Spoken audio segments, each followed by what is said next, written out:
Good morning and welcome to the September 28th meeting of the Legislative Commission. I appreciate everybody's patience as we get organized this morning. And I had to chase down a 2-year-old, so I know we're running a few minutes late, but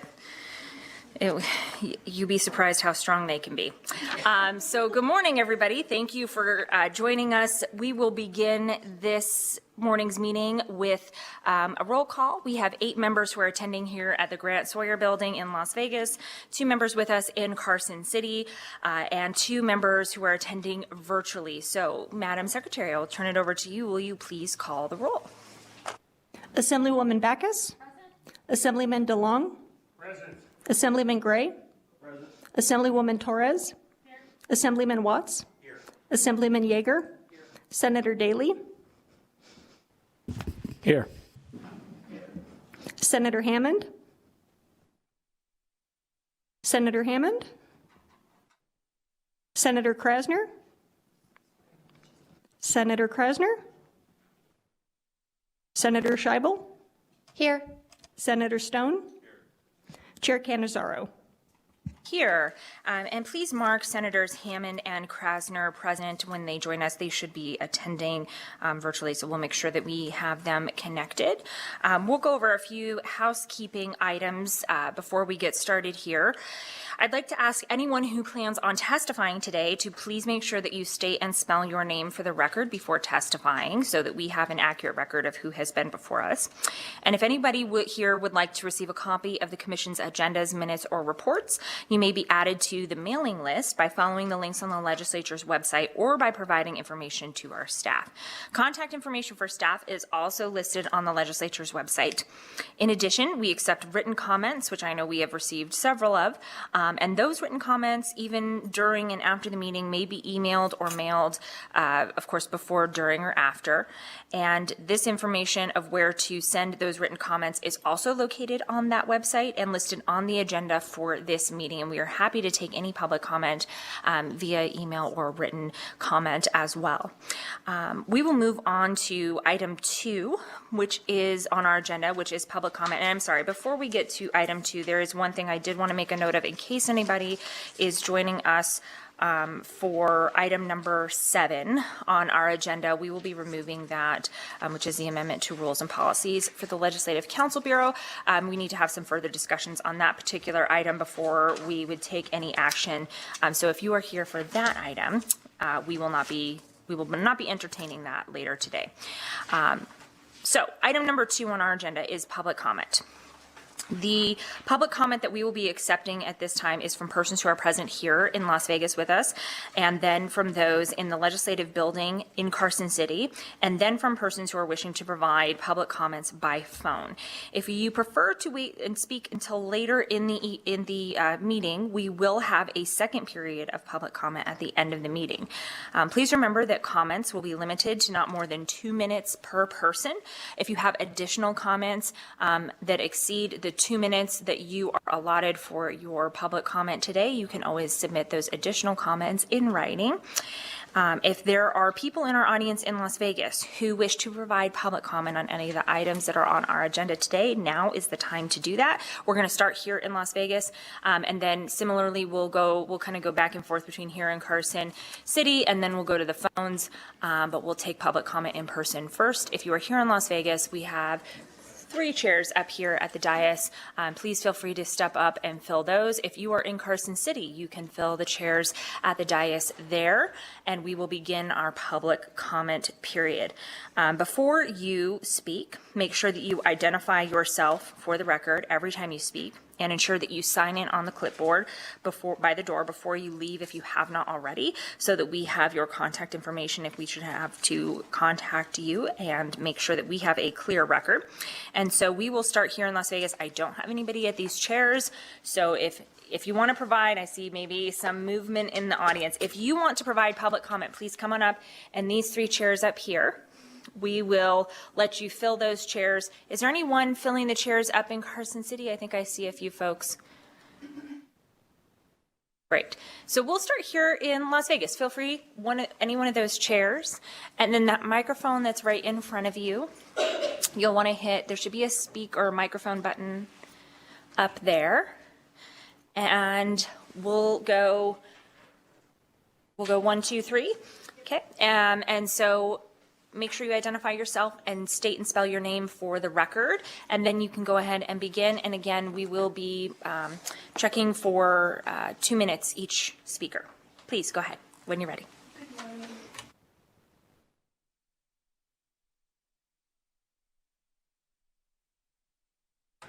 I'm sorry. Good morning.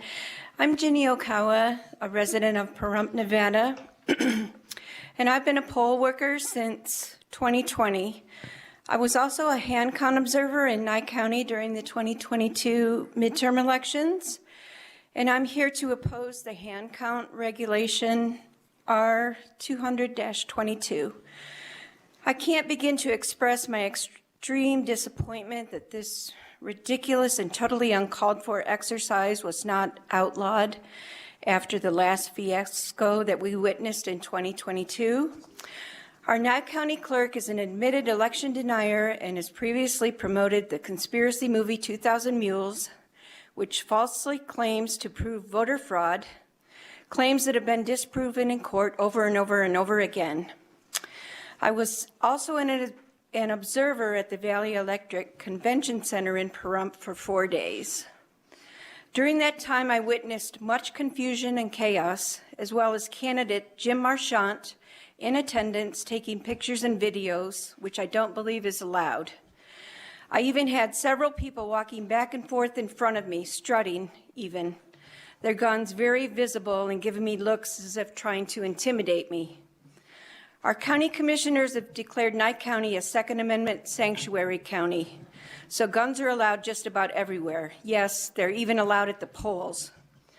A friend of mine who also worked the polls and was considering volunteering to be a hand count observer as well, until she asked Clerk Comp if assault weapons would be allowed in the building. When he replied he wouldn't stop it, she declined. Our county is relatively small. People know each other, they know where we work, they know where we live. I implore the Secretary to reconsider this hand count regulation. Please protect our rights and allow us to vote privately and confidentially.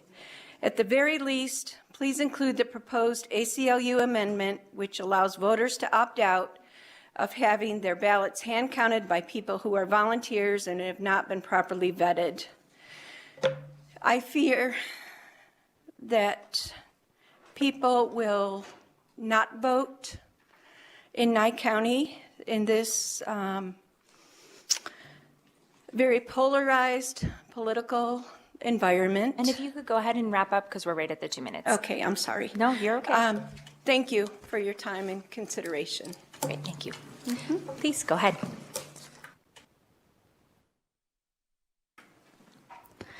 Good morning, members of the Commission. My name is Sidmira Ramij, and I am the voting rights attorney at the ACLU of Nevada. My name is spelled Sadmira Ramic. And as Ms. Jenny was here today, I am here on behalf of my organization to oppose the authorization of the Secretary's regulation on hand counting without, at a minimum, the inclusion of an amendment which would protect the privacy of the voter as well as the confidentiality of their ballots. We are deeply concerned about hand counting in general, as it is rooted in unfounded claims about election fraud, and it does undermine the integrity of our elections. But just as importantly, it erodes the ability for a voter to cast their votes confidentially. Random, unvetted individuals having access to a voter's entire ballot, which includes personal information of that voter, as well as who they voted for, is a big concern. We saw this during the last election cycle, where a parallel process, which does include a full hand count of the ballots, was conducted in Nye County and was alluded to in Ms. Jenny's testimony. As it currently stands, the regulation has no requirements in place as to who can be on the hand count tally teams. No vetting process is required for these individuals before they are appointed to the tally teams. And as such, anyone who volunteers to hand count ballots is granted access to voters' sensitive information. Privacy and confidentiality is fundamental to our voting process, and that includes hand counting. Without it, opportunities are created for voters to be intimidated. It creates opportunities for them to be coerced. And if you could go ahead and wrap up, we're right about the 2-minute mark. And any additional comments, of course, that we don't get to that you might have prepared, we can always accept in writing as well. Sure. And we did send a letter as well as our proposed amendment that would address our concerns. And that proposed amendment would create the opt-out system that Ms. Jenny alluded to. So we urge you to suggest approval of that amendment prior to the adoption of that regulation. Thank you. Great, thank you. Good morning, Chair Canizaro and Commission members. For the record, my name is Matilda Guerrero. That's Mathilda Guerrero, and I'm the Government Relations Director at Native Voters Alliance Nevada, and we're in unwavering opposition to the SOS's proposed regulation R200-22. While the intent of this regulation might be to ensure transparency and thoroughness, the reality is far from this ideal. Let's be clear. Hand counting ballots introduces a vulnerability to our electoral process. Hand counting ballots is not a hallmark of diligence, but rather it's a Pandora's box of vulnerabilities. Just 44 miles from the ground beneath our feet right now resulted in 3 painstaking hours of counting 50 mere ballots, resulting in mismatch counts and recount after recount. The human element, even with tally teams and verification clerks, inevitably breeds error and misconsistency. The directive to recount at least twice when discrepancies arise is ambiguous at best. Where then is the line of reliability? More alarming still is the absence of stringent criteria dictating membership to these pivotal tally teams. As it stands, any volunteer, vetted or not, can potentially infringe upon the sacred confidentiality of a voter's choice. Such a scenario is especially perilous in smaller communities where personal ties can turn knowledge of one's vote into a weapon of intimidation or retaliation. In an era where the specter of political violence looms larger than ever, this regulation, rather than being a bulwark, appears to be an inadvertent catalyst of our greatest concerns. The stakes are too high for ambiguity and a lack of oversight. Thank you. Thank you. Please go ahead. Good morning, Chair. For the record, my name is Guillermo Barahona, Guillermo and I'm the Civic Engagement Director for Chispa, Nevada, a member of the Let Nevadans Vote Coalition. Nevada has consistently been at the forefront of championing and upholding voting rights. We think R200-22 in its current form will set Nevada back. R200-22 is a return of the same ideas introduced last year. Just like our organization has built trust in our communities, so too has Nevada built trust in voters. From start to finish, the voting process must be trustworthy and transparent. But being transparent doesn't mean throwing caution and privacy out the window.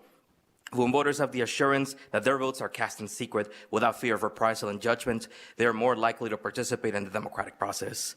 Please rethink this regulation so we're taking steps forward and not backwards in our election system. Thank you for your time. Thank you. Please go ahead. Hey, good morning, Chair and honorable members. For the record, my name is Jonathan Bush with Silver State Voices, who leads the Let Nevadans Vote Coalition. I want to start by thanking the Secretary of State's office for their efforts to update our state's election regulations. Having updated protocols that speak to the present-day landscape is critical for our hard-working election officials who administer elections throughout Nevada.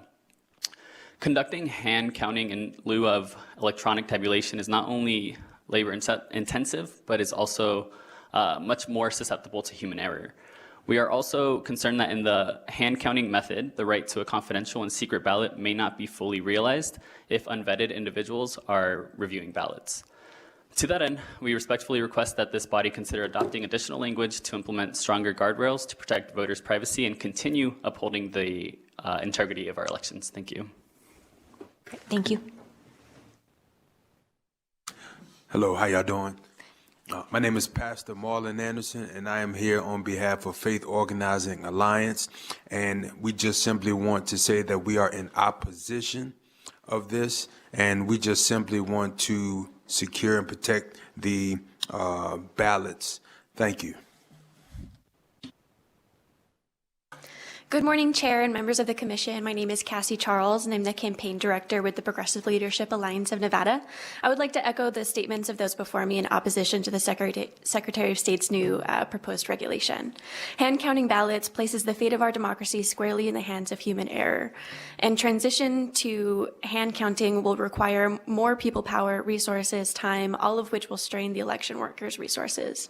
One of the pillars of a healthy democracy is the right of a voter to cast their ballot privately through a secret ballot. As currently drafted, it is essential to recognize the negative impacts this regulation will have, including the risks of human error, increased resource demands on election departments, and the privacy of voters. By enhancing the safeguards that protect voters' privacy, we take a significant steps towards ensuring that the promise of democracy remains embellished and enduring. Thank you. Dear Chair and honorable members, my name is Amy Koo, and I'm the political director at One API Nevada, a grassroots nonprofit that advocates for the growing ANHPI, Asian American, Native Hawaiian, and Pacific Islander community here. One API Nevada is also a member of the Let Nevadans Vote coalition. One API Nevada strives to include and engage all of our ANHPI voices in the democratic process. In order to have a flourishing democracy, voters must know that their sensitive information will be protected. Voting choices are deeply personal and reflective of individuals' values, beliefs, or even personal circumstances. The ANHPI umbrella is very diverse and includes peoples and cultures from over 75 countries. Many of our community members already feel like they're being targeted or singled out. Having unelected, uncertified people reviewing deeply personal information like a ballot will only further increase this fear. We urge this body to reconsider R 222 as currently drafted. Thank you. Thank you. Please. Good morning, Chair and committee members. My name is Mary Jana Ramos, and I am the Nevada Campaign Manager at All Voting is Local, an organization that works to safeguard the rights of voters at the state and local level, advancing fair, inclusive rules on voter registration, removing barriers to the ballot box, and ensuring every vote counts. Over the past month, All Voting is Local has provided comments and public testimony at the Secretary of State election regulation hearings, expressing concerns over hand counting. We're here in strong opposition to the regulations being proposed today. By allowing hand counting, it will do nothing but diminish the accuracy, efficiency, and security of elections.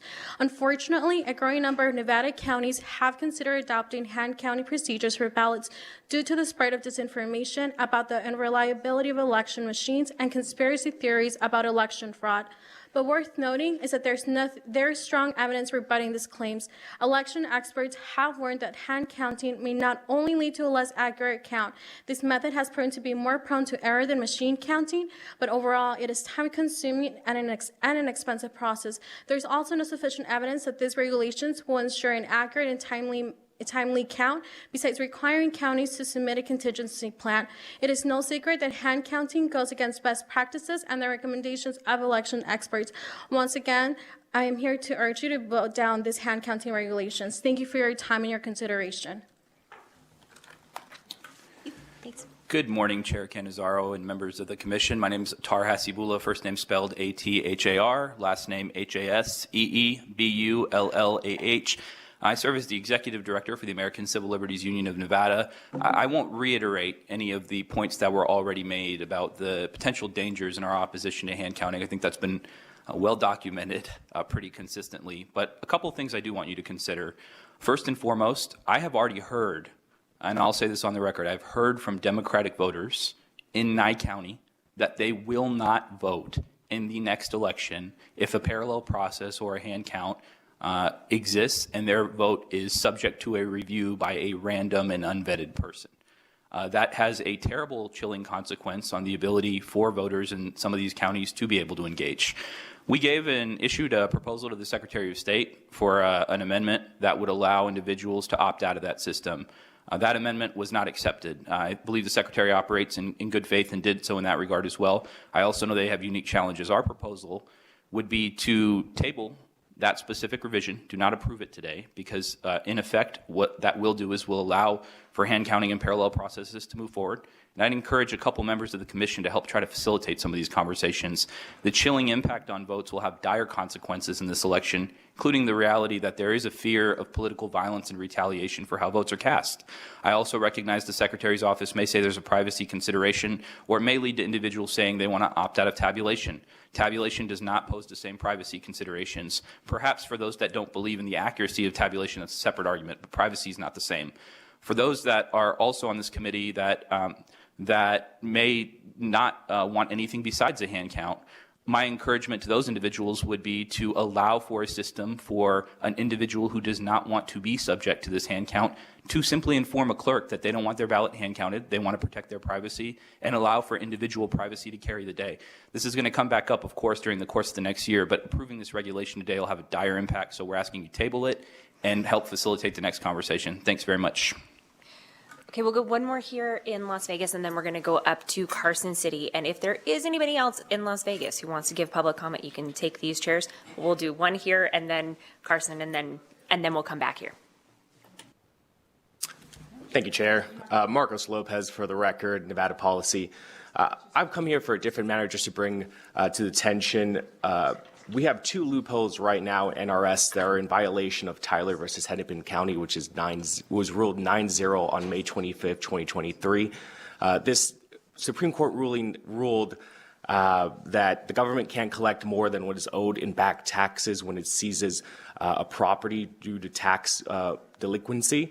The court ruled that the surplus value is protected by the Fifth Amendment's taking clause. The two loopholes, the first one is NRS 361.603, which allows any local government or the Nevada system of higher education to acquire tax-deeded properties held in trust for a public purpose at the cost equal to the amount of delinquent taxes, penalties, and interest and costs.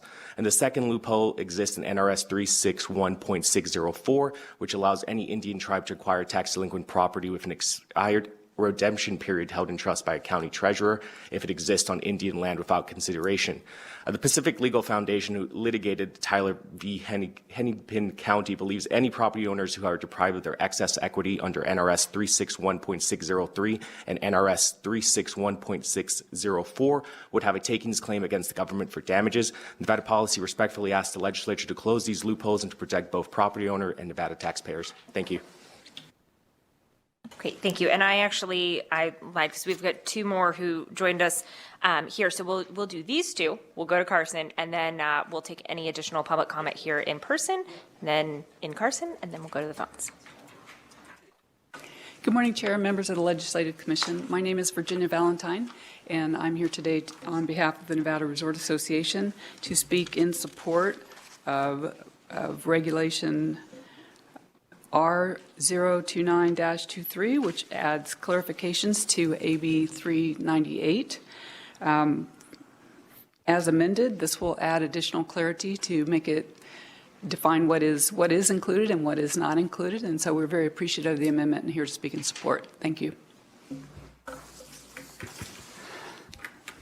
Good morning, Madam Chair, members of the Commission. Russell Rowe, R-U-S-S-E-L-L-R-O-W-E, here on behalf of the Nevada chapter of the American Council of Engineering Companies. We want to speak in strong support of the Department of Insurance regulation that Ms. Valentine just spoke to. It's R029-23, dated September 27, 2023. Most engineering firms in Nevada are small businesses, and the way this legislation was crafted, we're told by our insurance brokers it could increase rates up to 80%. For many small engineering firms, that's just not a viable option. So we're greatly appreciative to the Speaker for encouraging conversations among all the stakeholders and the Department of Insurance for really being very proactive in working with the businesses in Nevada and working on this regulation, and we stand in strong support. Thank you. Great, thank you. Okay, we will go to Carson City. I see we've got 3 of the 4 seats filled there. So whoever would like to go first, just make sure you hit that microphone button, state and spell your name for the record. And again, 2 minutes per speaker. When you're ready. Yes, Yolanda Kanak, Y-O-L-A-N-D-A, last name K-N-A-A-K. I'm the legislative chair for the Nevada Federation of Republican Women, and I'm here with a letter from them. Dear Legislative Commission, this letter is from the Nevada Federation of Republican Women. The Federation has 20 Republican clubs statewide and over 1,400 members. On May 1st of 2021, our organization voted and passed a resolution in favor of election integrity. This is important because voter confidence in the legitimacy of the last presidential election is lower than any other presidential election in modern history of our nation. There are multiple regulations being brought forth by our Secretary of State at your September 28th meeting, which is today. Many of them have the potential to allow election fraud. Just one example is R200-22. It appears to be brought forward to limit hand counting ballots. Please don't limit hand counting ballots. We are in favor of hand counting ballots. Remember, names are not included on the actual ballot. Everyone is familiar with computer hacking of other sorts. Please do not allow election computer hacking. Please keep in mind that the state of Texas used voting machines in the past and found irregularities in the votes. We are opposed to your changing anything to do with our presidential primary or qualifications of presidential candidates. Ballots should be mailed only to people who request them. The law must require that all ballots be turned in before the polls close on Election Day, except ballots submitted by deployed military. Every citizen who cares enough to take time to vote should also care enough to obtain the most basic form of identification or to request assistance to obtain some minimal identification to protect their integrity of a process for which others have laid down their lives. Nevada Republican women are aware that many elections here and elsewhere are often decided by a handful of votes, and that therefore it is crucially important to do all that is reasonable to impart confidence to the legal voter that his or her vote does in fact go count. ahead and wrap up. We're right about the 2 minutes, and then you can submit the additional comments in writing, of course. Sure, I'm actually done. And makes a real difference in an election. Please take all this into consideration before changing any regulation. Thank you, Caroline Smith, President. Great, thank you. Next in Carson City, when you're ready. Good morning, Joy Trushinsky, for the record, Trushenski. During the 2020 Nevada Legislature, the Democrats controlled both houses and changed voting laws. They instilled universal mail-in ballots, extended voting days. There was same-day registration where people would not be vetted, and other regulations, which opened the door to fraud. The Democrats have never supported voter ID. I supported Governor Lombardo's election reform bill, SB 405, and other bills in the 2023 legislature, but the Democrats never allowed them to be heard. These bills would have increased election security. Machines by voting alone is dangerous, as machines can be hacked, as the documentary 2000 Mules shows. After the 2020 election, France changed from machine voting to paper ballots only. There was a reason for it, because they observed voter fraud in the 2020 election. I support hand counting, and the people of Nye County who supported the use of paper ballots and hand counting, there was a bill, SB 215, concerning this matter, and it was voted down. Please allow paper ballots. Thank you for your time. Okay, thank you. Next in Carson City. Good morning, Madam Chair. My name's Edmund Buddy Miller, E-D-M-O-N-D, B-U-D-D-Y, M-I-L-L-E-R. I'm here as a private citizen, although in the 2022 midterm election, I was a Deputy Voter Protection Director for the Democrats. I'm asking the Commission to defer action on R200-22 until additional amendments can be made, as explained in my written public comment that I filed with the Commission yesterday. As I point out, we need much better guidance from the Secretary of State on managing vote tally mismatches.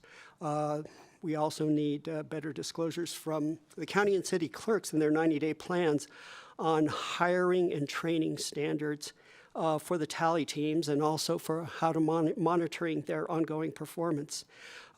We also need cost estimates for any new tally team staffs that have to be hired. That's especially true in the event of a possible recount. The biggest change that I'm asking is in the definition of hand count. In my written comments, I explained that the goal was to eliminate secondary hand counts, what's been referred to some of the other folks who've testified here as a parallel hand count or as a 100% audit. When Nye County did the hand count, paper ballots had already been officially counted by an electronic tabulator. Nye County then proceeded to attempt what it called a 100% audit and managed to count 85% of the votes of the ballots. But the reality is you only need a small percentage to actually do an audit. So the parallel hand count that was done in Nye County was completely unnecessary. And the ballots, the paper ballots were still in play. The vote had not yet been certified. And the candidates had not yet had an opportunity to exercise their rights as for a recount or for an election contest. During this entire time, the security of the paper ballots were at serious risk. If you could go ahead and wrap up, and then any additional comments that you might have, you can always submit in writing, but we're right at that 2 minutes. Sure. And observers have submitted their comment discussing the issue of the paper ballots. I'm happy to answer any questions at any time. Other than that, I thank the Commission. Thank you. Do we have anyone else in Carson City wishing to give public comment? I don't see anybody else at the table. I don't see anybody move. Oh, there's someone coming. All right. Once you get seated and you are ready, go ahead and hit that microphone button and identify yourself for the record, and you can proceed.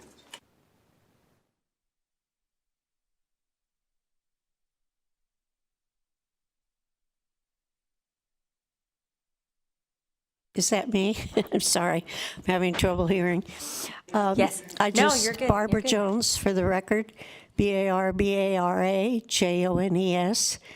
I just want to ditto what's been testified in these 3 seats this morning. They've said it very well. I did testify in the legislative session on most of the bills, and I was against all of them. So I am very thankful that there is oversight now, and I ask that you do what you can and pray you do the right thing to stop implementation of a lot of these bills, because they are connected in implementation of the VREMS project, which is on the Secretary of State website. And basically, it takes away power from the counties, getting us into unified, which is also connected to national and international groups. And I thank you very much for oversight that you're giving. Thank you very much. Great. Thank you. We will now move to our phone lines.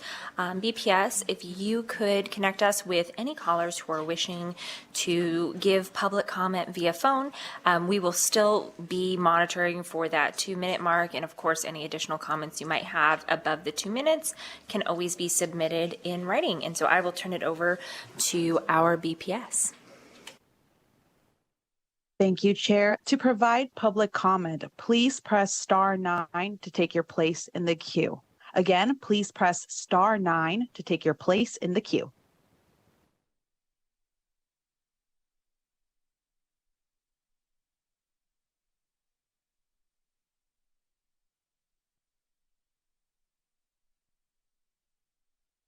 Hi, good morning, dear Chair and honorable members. For the record, my name is Brian Harris, and I'm an organizer at the Institute for Progressive Nevada. IPN believes civic education must have its foundation in vetted and fact-based research. We're also a member of the Let Nevadans Vote Coalition. As an organization that focuses on communications, we understand the importance of vetted and fact-based information, especially when it comes to the topic of civic education. Hand counting ballots is one such example of how manipulation and distortion of information can influence public opinion. This is being framed in a dichotomous way. This is not about compromising accuracy, but rather safeguarding Nevada from tyranny. If voters are subject to having their ballots examined by unvetted individuals, Nevada will enter a phase where privacy is no longer respected. And at this point, voters may become hesitant to express dissenting opinions or engage in free expression for fear of becoming targets. The stifling of open discourse will lead to an erosion of other fundamental rights. Nevadas need guardrails in place to protect our election from conspiracy theorists, election deniers, and others seeking to create chaos in our democratic process. Thank you so much for your time.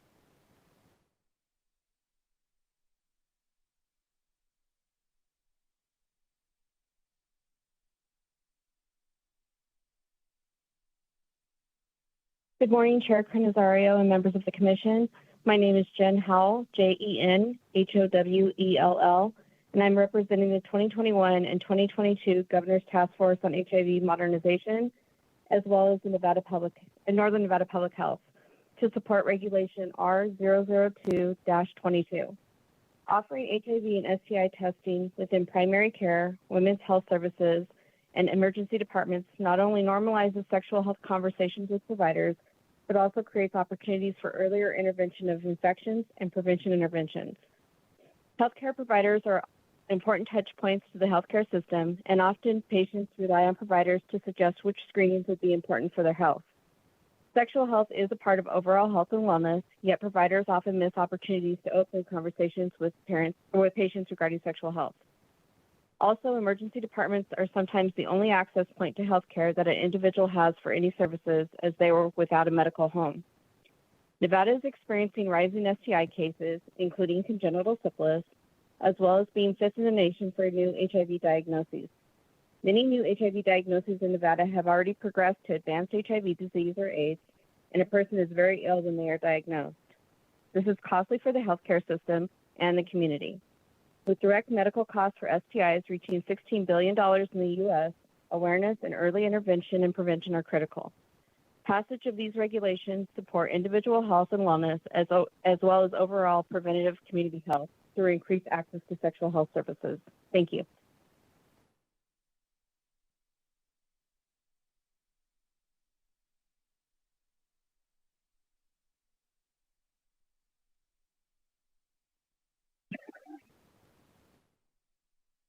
Hello, this is Candace Hunt. My last name is spelled H-U-N-T, and I am here to discuss the regulation R200-22, and this is about the hand counting of votes. And I am in Pahrump, Nevada, and I participated in the training and was on the hand count teams for the last election. And I wanted to just express my extraordinary concern with just the general population having access to votes, and in particular, the quality of the people that were doing the hand counts. In my experience, personal experience, was poor. They all seemed to know each other. There was a very big camaraderie going on in the room I was in, and I definitely felt like an outsider. The professionalism that was displayed during the hand count process was poor. I didn't feel the quality of the people that were counting the votes really had any type of, there was no vetting if somebody could even hear or could count. It was very frustrating, and people were very much sharing their personal views, and it felt like a very unprofessional, biased process. So I would certainly please encourage the state to not allow a hand counting of votes. It's ineffective. It is a huge time sink, and it's just not accurate. The amount of times we had to recount our votes 3 times with every single vote that we took. There was 5 of us in the room. It took us a tremendous amount of time to get through our ballots, and we were not able to complete our assigned goals and our count in our time allowed. Thank you so much.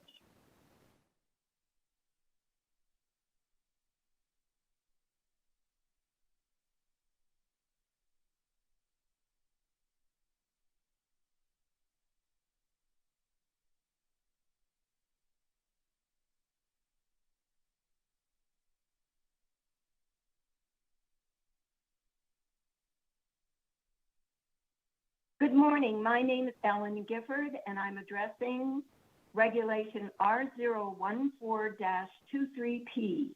My concern with this regulation is that it puts forth the very same language regarding surrendered ballots that went to Nevada counties in a memorandum from the Secretary of State for the 2022 elections. We already know that this language proved to be unclear and confusing to poll workers and created grave problems, both in how to mark a surrendered ballot and where the surrendered ballot should be kept before being picked up for delivery. In many instances, the memorandum was misinterpreted, which resulted in voters being alarmed about how their ballots were being processed, and frustrated election board officers refusing to handle surrendered ballots, one of them even walking off the job in frustration. NRS 293269917 is specific and clear. It states that a person who receives a surrendered mail ballot shall mark it canceled. Section 9 of R01423 states that the election board officer can stamp the envelope with a rubber stamp, write the word canceled on the ballot, tear a small corner off the mail ballot, use a hole punch to punch a hole in the mail ballot, or make the ballot unreadable when using a mechanical tabulation machine. It also states that the election board officer can, in addition to the surrendered ballot, stamp the return envelope with a rubber stamp or write the word canceled on the return envelope. For the sake of the poll workers who are responsible for this process, it is suggested that this regulation should state at the very most that they shall stamp the surrendered ballot and the return envelope canceled. Thank you.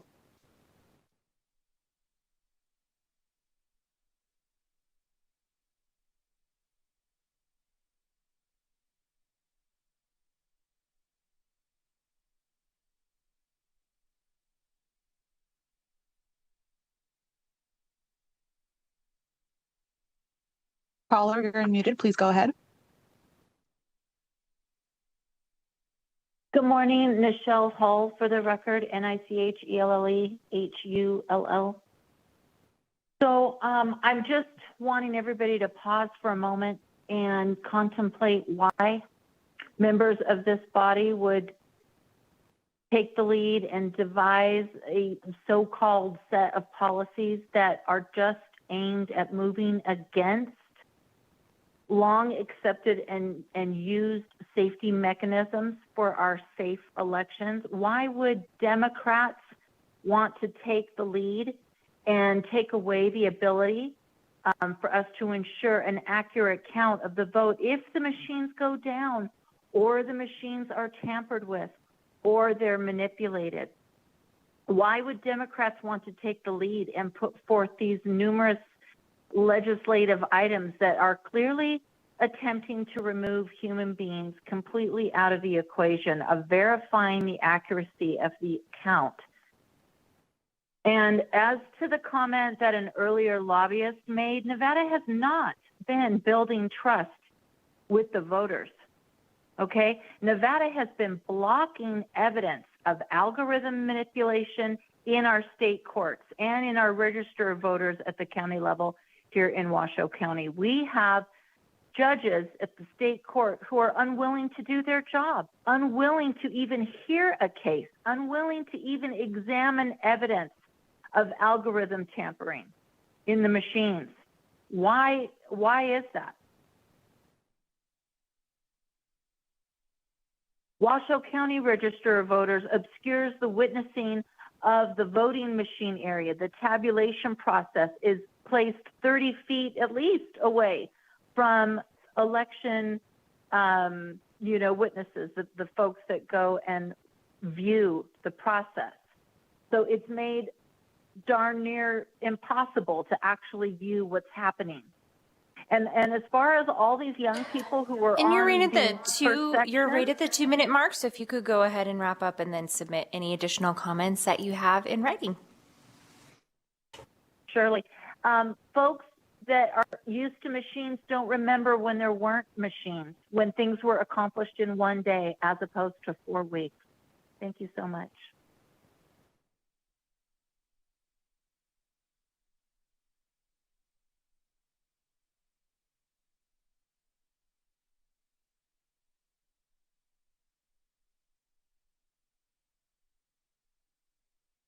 Hello, this is Caroline Logue, Carolene, Logue, Logue. I'd like to testify against having hand counting in Nye County particular. It was a fiasco, and it was not necessary to process ballots that way. For 20 years, our previous county clerk, Sam Merlino, was able to have accurate counts through the machines that were used, and it was an easy process for anyone to vote. That being somebody being handicapped, aged, there was ability for everyone to do a ballot, and now with mail-in ballots, it's going to be even easier. As drafted, this new legislation regulations would permit election board officers who are part of a hand count tally teams to handle and review a voter's entire ballot. We would not have any privacy, and in a community so small as Pahrump or in the other small communities in Nye County, that would open people up to possible malice procedures against them. There's no requirements in place as to who can be on these tally teams. No vetting process is required before someone is appointed to a tally team. As such, anyone who wishes to volunteer to hand count ballots is granted access to a voter's information, including who and what they voted for. This is particularly concerning in our smaller counties with tight-knit communities. We would like to have the process not be allowed for hand counting. Please do not permit that. Make sure that there is and if you could go ahead and wrap up, we're right at the 2-minute mark. 2-minute mark. Thanks. Yes, there should be an entirely parallel process, should be barred outright outside of the legislatively authorized circumstances. This committee should at the least ensure a voter has some ability to opt out of having their confidential voter information reviewed in this fashion. Thank you for taking my testimony.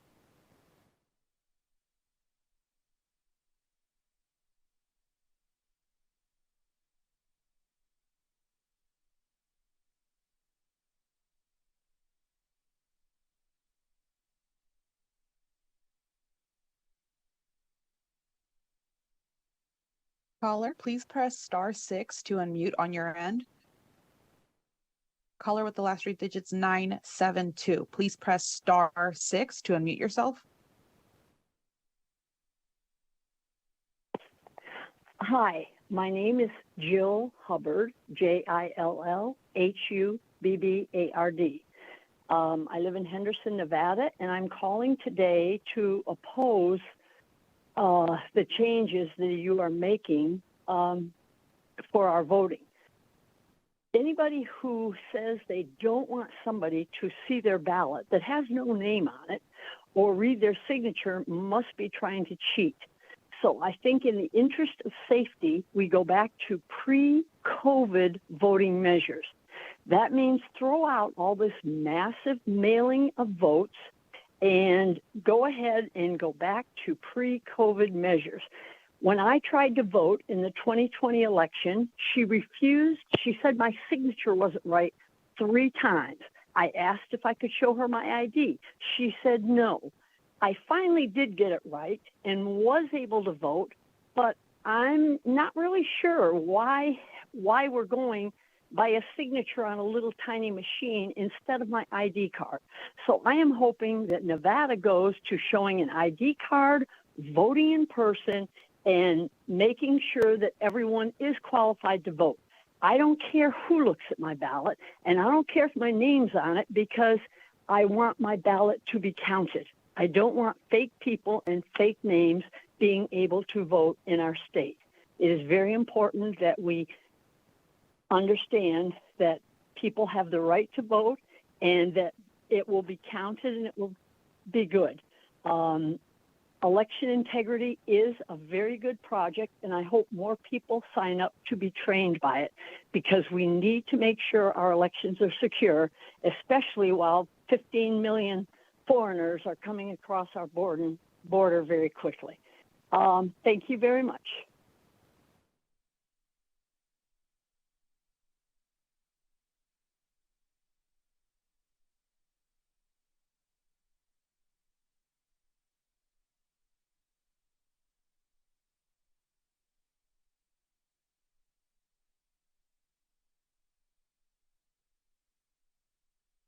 Caller, you are unmuted on our end. Please go ahead. My name is Valerie Fiannaca, VALERIE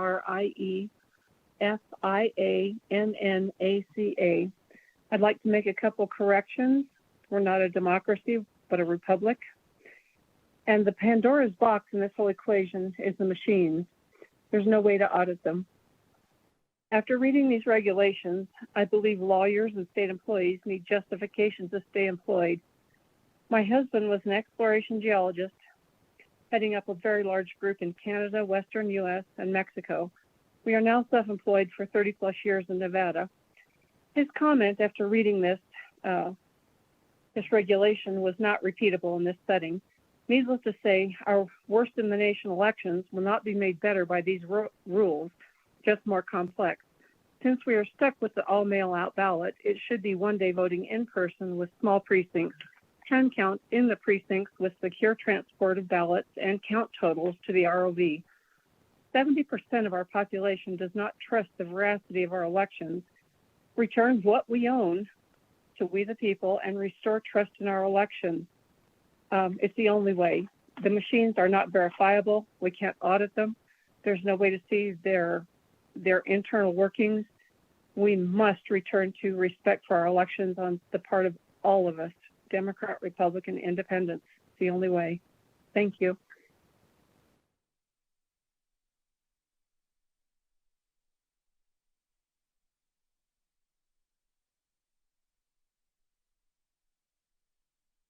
Good morning, Chair and honorable members. My name is Davis Hushkon. For the record, DAVISHUSKON.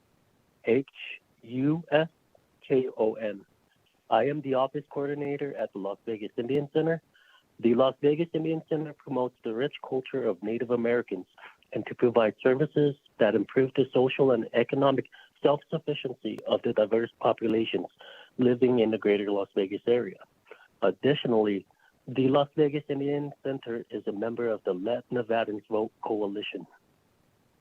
97% of Nevada's tribal nations are rural. In rural areas, the fear of being ostracized is very real, and many voters may choose to not vote if they know their ballot, how and who they voted for will be seen by their neighbors. Furthermore, the excessive surveillance of our communities has led to inequalities and discrimination. Indigenous voting and autonomy are intertwined, contributing to the broader objectives of Indigenous self-determination, cultural preservation, and the safeguarding of our rights and heritage.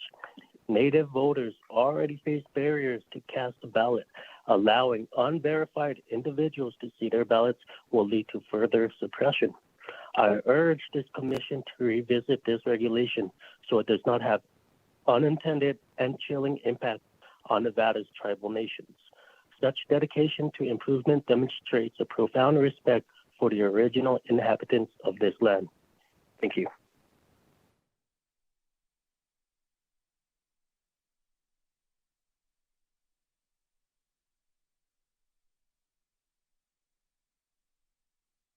For the record, this is Alex Watson, Political Director for the Nevada Republican Party.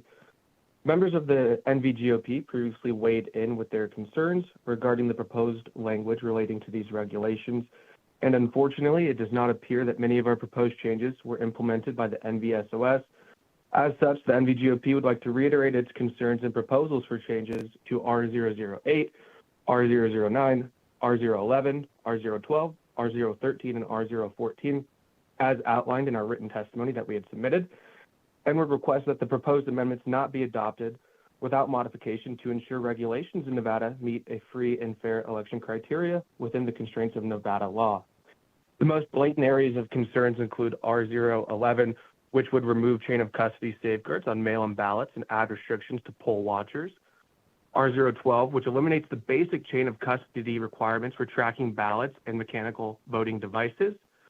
R013, which provides an exemption to crime of voting twice for voters that are voting electronically. And R014, which allows candidates who accidentally register with the wrong party to be allowed to run for their intended party. The NVGOP is appreciative of all efforts undertaken and requests that the modifications and comments identified in our written testimony be considered and adopted, as such are an essential step in ensuring election integrity and transparency in Nevada elections. Thank you.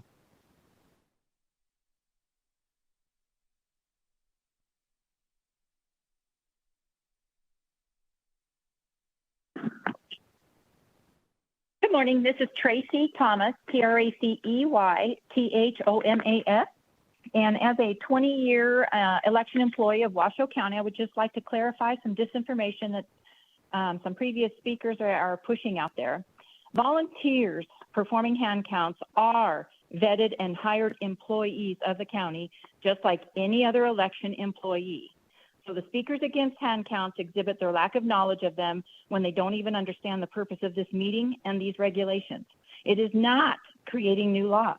It is simply setting procedures for the laws already in place. And ballots are viewed by employees when they are separated from the envelopes, not when they're being counted.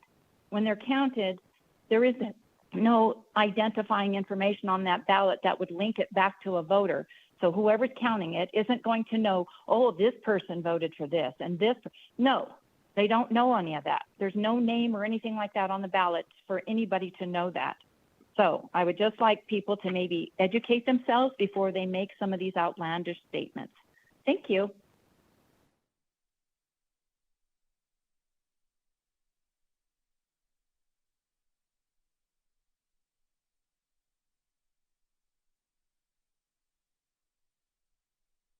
Hi, this is Sandy Tibbett for the record, SANDEETIBBETT.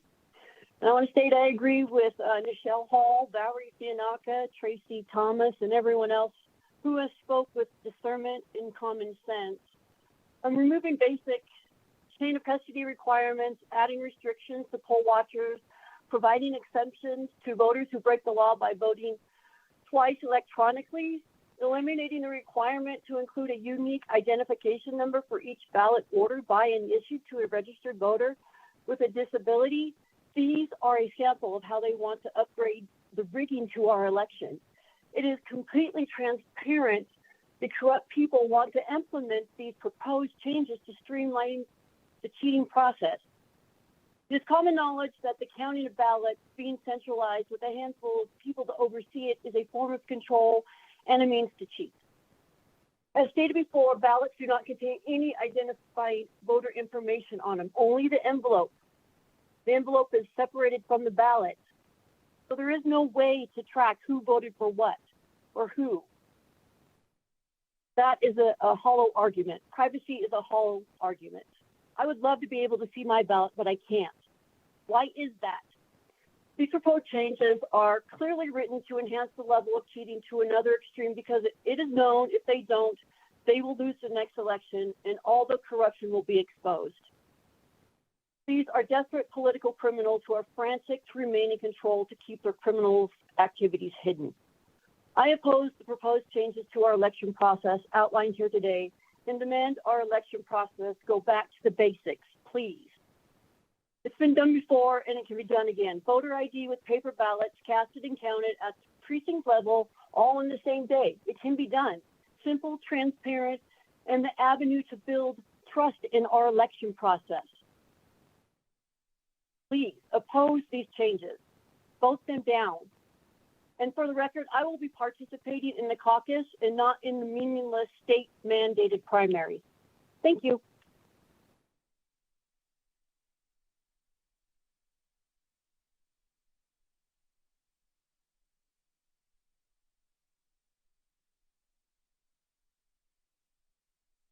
Good morning. This is Susan Bauman, S-U-S-A-N, B as in boy, A-U-M-A-N, Executive Director for the Nevada Independent Insurance Agents. I'm calling on behalf of our association that represents independent property and casualty agents in the state, as well as the Independent Insurance Agents and Brokers of America, representing all independent agents across the country. We appreciate your time and consideration regarding R02923 regarding the AB 398 law that was passed this last session. We would like you to know that we strongly support the regulation provided by the division, and we hope that you will pass this regulation as it provides much needed clarity to our members, and it's essential to help them with their clients and to procure coverage for their insurance needs. Again, this is Susan with the Nevada Independent Insurance Agents and Brokers of America, and we hope that you will approve R029-23. Thank you. Callers, if you recently joined and would like to testify for public comment, please press star 9 to take your place in the queue.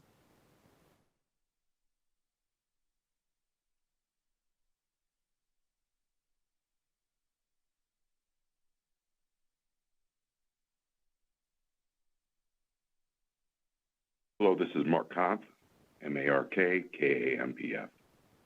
I'm the Nye County Clerk. First off, there is no indication of anybody who voted on a ballot. If there was any indication on a ballot, it would not have been counted and it would have been put aside. Let's just get that straight. Number two, although I think this is an attempt by the Secretary of State to codify hand count processes, I believe this is a bit of an overreach in its specificity of how to do it. It should establish the basic principles on what should be done and what controls should be in place. In addition, the procedure, although it is great in how you count an individual packet of 25 ballots, it is silent as to how you summarize that information, which can be just as critical as the process of counting the ballots themselves. In addition, the people who were involved in the hand count process were quality individuals who had good experience, and anybody who may have been there on the first day of the hand count did not see the true process that was put into place by the Nye County Clerk. I believe that we had master's degree people with higher education in all of our processes. In fact, a observer from the DNC in Washington, D.C. was complimentary as to how we ran our process.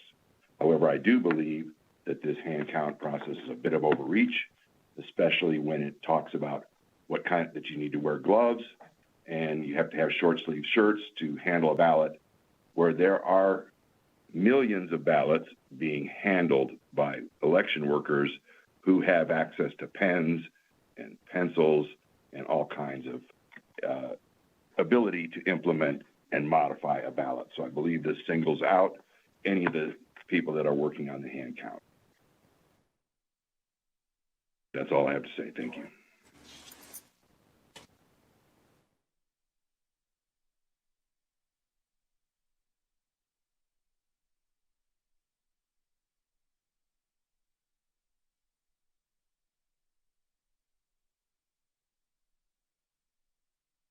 Caller, you're unmuted on our end. Please go ahead. Great. Good morning. My name is Luke Bunting, Lukebunting, and I am an election integrity counsel with the Republican National Committee. I'm speaking with you today due to the grave concerns we have with the proposed election regulations up for consideration during today's meeting. First, several of these proposals would do away with existing safeguards that keep ballots safe and secure. These changes include removing the unique identification numbers on mail ballots sent to voters with disabilities and doing away with chain of custody requirements for ballots on election day. The results of these changes are as predictable as they are destructive. Less transparency, more public concern, and a greater chance of lost or compromised ballots. Second, Nevada statute requires the counting of ballots to be public, but several of these proposals would greatly expand election workers' discretion to remove observers from counting locations based on vague and entirely subjective criteria. Since these regulations are not clear on what conduct could lead to removal from a counting location, these changes will undoubtedly hamper election transparency and dissuade law-abiding Nevadans from exercising their right to observe ballot counting. Nevada stands at a critical juncture. With public concerns over election integrity and administration at an all-time high, the state can either work towards transparency and civic engagement, or it can breed distrust by eliminating access and common sense safeguards. Too many of the proposed election regulations considered today would result in the latter, which is why the RNC urges the rejection of any such proposed regulation, and specifically the rejection of proposals R011-23, R012-23, and R014-23. Thank you.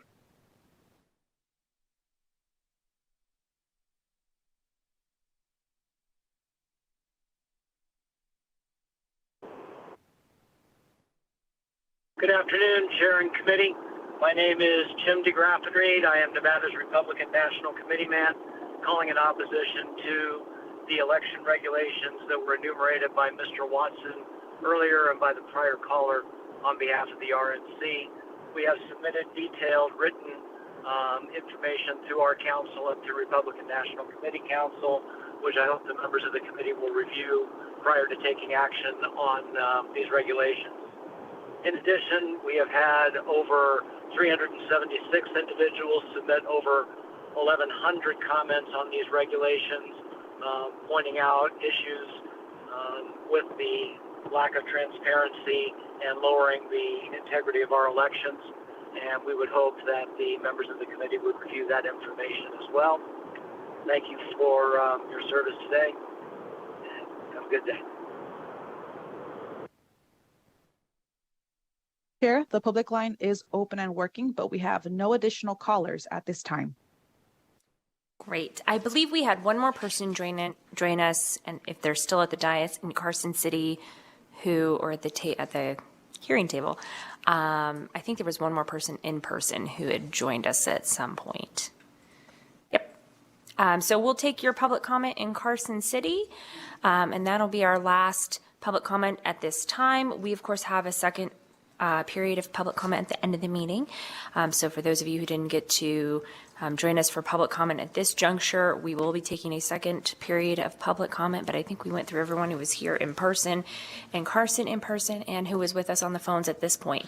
So our last public comment in Carson City, please hit that microphone button, identify yourself, and spell your name for the record.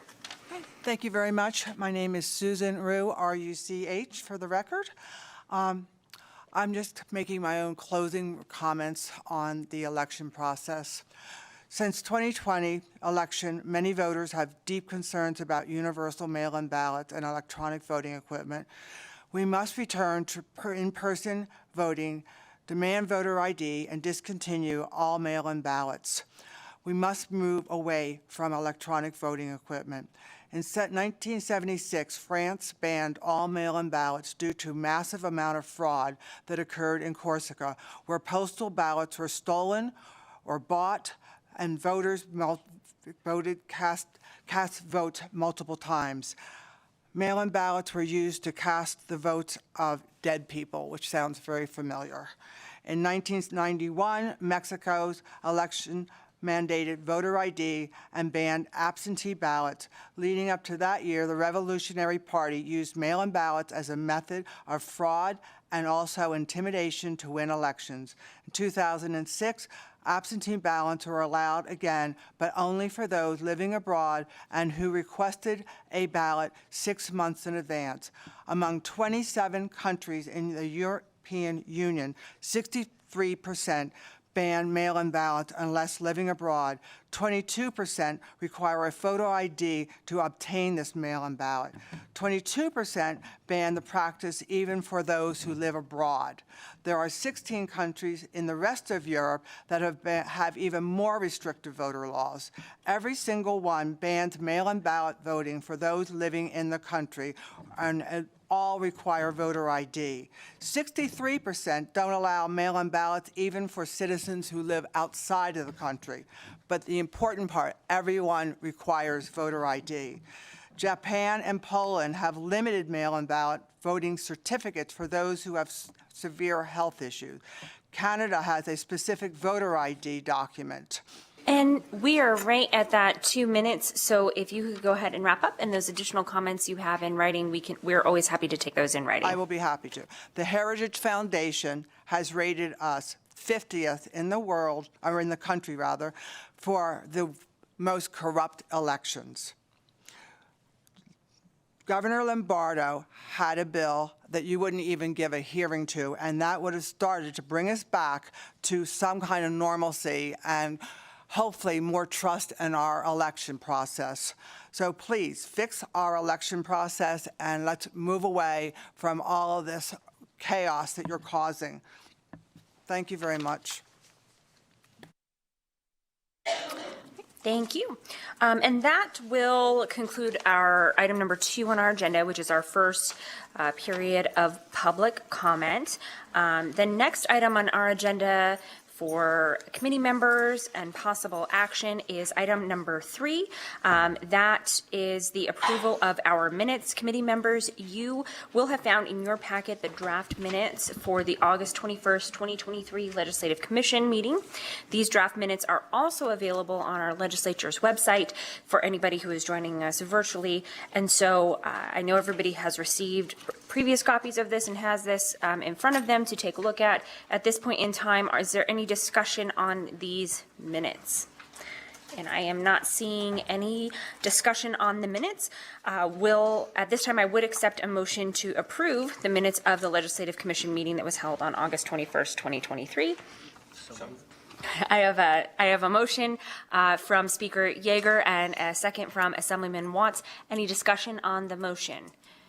Seeing none, we will go ahead and do a voice vote on this and the other items that we have on today. I find that helps the meeting go a little more quickly rather than doing a full roll call, and we'll of course record everybody's votes accordingly. So everyone who is in favor of approving these minutes, please say aye. Aye. Aye. Aye. Anyone opposed, please say nay.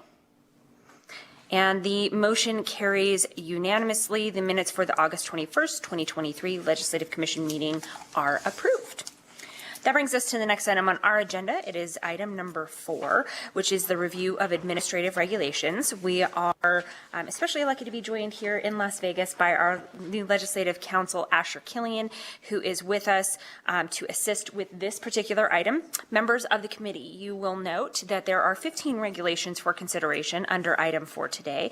The first 14 regulations on the list were submitted for approval pursuant to NRS 233B.067, and the last regulation that you see was submitted for early review pursuant to NRS 233B.0681. We are going to take that particular regulation out of order. We will consider that regulation first, and that is R029-23 from the Commissioner of Insurance. This regulation is a request for early review, again pursuant to NRS 233B.0681. That section provides for the early review of a proposed permanent regulation after the agency has given notice of a hearing on the regulation, but before the hearing is held. If the Legislative Commission approves a regulation under this early review section and the permanent regulation adopted after the agency's hearing is identical to the regulation submitted for early review, the Legislative Council is required to promptly file the regulation with the Secretary of State and notify the agency of the filing. If the regulation as adopted by the agency is not identical to the one submitted for early review, then that regulation must come back to the Legislative Commission for approval in the same manner as if the early review had not occurred. The Commissioner of Insurance submitted regulation R029-23 for early review at this meeting. A copy of R029-23 is posted on the Nevada Legislature's website under the tab for this meeting, which you will find by hitting the button in the upper right-hand corner of the homepage, which says View Events. I believe that we also have Nick Stosik from the Nevada Division of Insurance, and I am sorry because I think I might have butchered your last name. And as somebody with a tricky last name, I try to do that right, but I think I might have mispronounced that. But he is at the Carson City end of this teleconference to answer any questions that you might have regarding R029-23. And so we'll invite him to come join us. And we'll let the two of you get situated there in Carson City. Members of the committee, we have individuals from the Division of Insurance with us for this particular regulation, and at this time we will go and ask any questions that members of the commission may have regarding this particular regulation. And I'll start here in Las Vegas. Anyone here have questions on this particular regulation? Not seeing anybody jump up immediately. So we'll go to Carson City. If there's anyone there who has questions, please feel free to let us know. Not in the north. Okay. And then we have two members joining virtually, Senator Hammond or Senator Krasner. If you have questions on this regulation, we'll go to you. And I'm seeing a no from Senator Krasner and a no from Senator Hammond. All right, we'll let everybody think on that for just a moment. Okay. Then we will thank you for joining us in Carson City. At this point in time, do I have a motion to approve the proposed permanent regulation R029-23 under the early review section pursuant to NRS 233B.081? And I have a motion from Senator Stone. I have a second from Speaker Yeager. Any discussion on the motion? Can I make a quick comment? Yes, Speaker Yeager. Thank you so much, Madam Chair. I just wanted to thank those involved in crafting this regulation. It's been a work in progress since the bill became effective after session, and I won't call those folks out, but you know who you are, and just know that I appreciate your willingness to work together to make sure that AB 398 will be applied in a way that is consistent with legislative intent, and I think that we've gotten there, and so appreciate those who worked on it and would appreciate the Commission's support. Thank you, Madam Chair. Great, thank you. And then just as a reminder, obviously, if this is approved by the agency in the identical form, it will be filed, and if not, then we will see this back before the Legislative Commission. I see no further discussion. So all those in favor of approving Regulation R029-23, please signify by saying aye. Aye. Aye. Aye. Any opposed? Motion carries unanimously, and that regulation is approved. We will now move on to the remaining 14 regulations. Those are also contained in the notebook that has been provided to members and posted on the Nevada Legislature's website under the tab for this meeting, which you will find by hitting the View Events button again in that upper right-hand corner of the Legislature's website homepage. So at this point in time, I have a few regulations that I had commission members reach out and ask for us to pull for further discussion.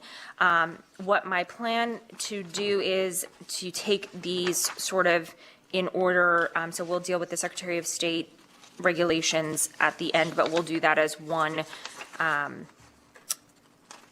sort of ability to talk about each of those particular regulations with the Secretary of State. I have currently items that have been requested to be pulled. R035-22, R200-22, R011-23, and R014-23. I will now ask commission members and we'll start here in Las Vegas, and then we'll go Carson City, and then I see Senator Krasner's hand up. So anyone here in Las Vegas have additional regulations that they would like pulled for further discussion? Yes, Assemblyman. I'd like to pull 00823, 00923, 01223, 01323, 01423.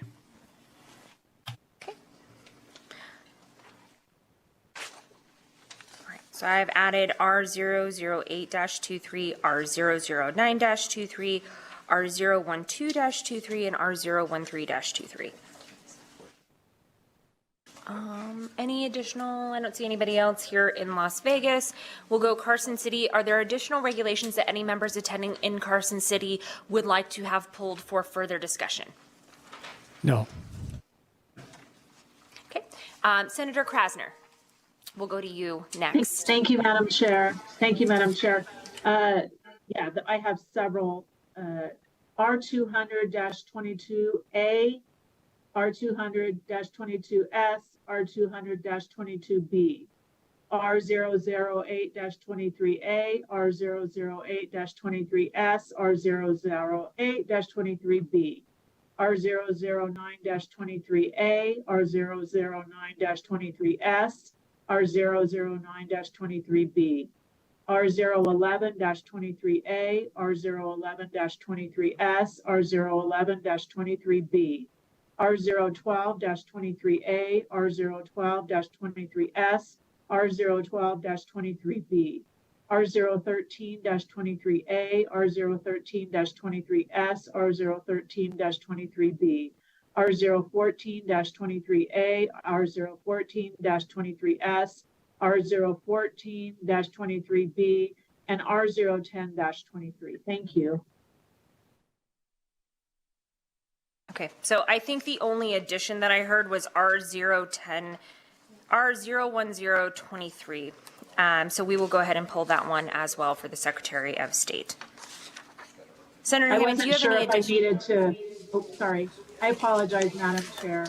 I wasn't That's okay. sure because the regulations are listed separately as A, as S, as D. I wanted to make sure to include all of them. It'll include all of it. We'll go off of just the table that says state agency regulations to be reviewed by the Legislative Commission, which is sort of the template that we'll use for which regulations we are pulling, and then any questions under those particular regulations we will take. Anything additional, Senator Hammond, that you would like to have pulled? That'd be no. Okay.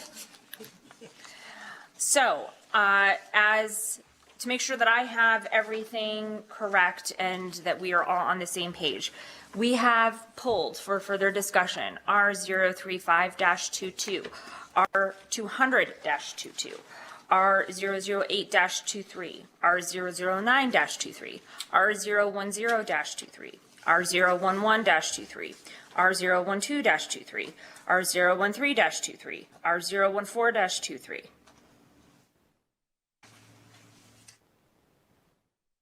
Anything I missed? I'm not seeing anyone jumping up and raising their hand. Okay, so that then leaves us with the remainder of these particular regulations to be approved. We'll start, I would accept a motion to approve R002-22, R097-22, R105-22, R196-22, and R015-23. So moved by Speaker Yeager. I have a second from Assemblyman DeLong. Any discussion on that motion? Seeing none, all those in favor of approving those regulations I just listed and that are part of the motion, please signify by saying aye. Aye. Aye. Aye. Any opposed? Motion carries unanimously and those regulations are approved. So if you were here for any of those regulations, you're free to go. My sense is that probably folks are here for some of these other ones, so we'll spend a little more time together.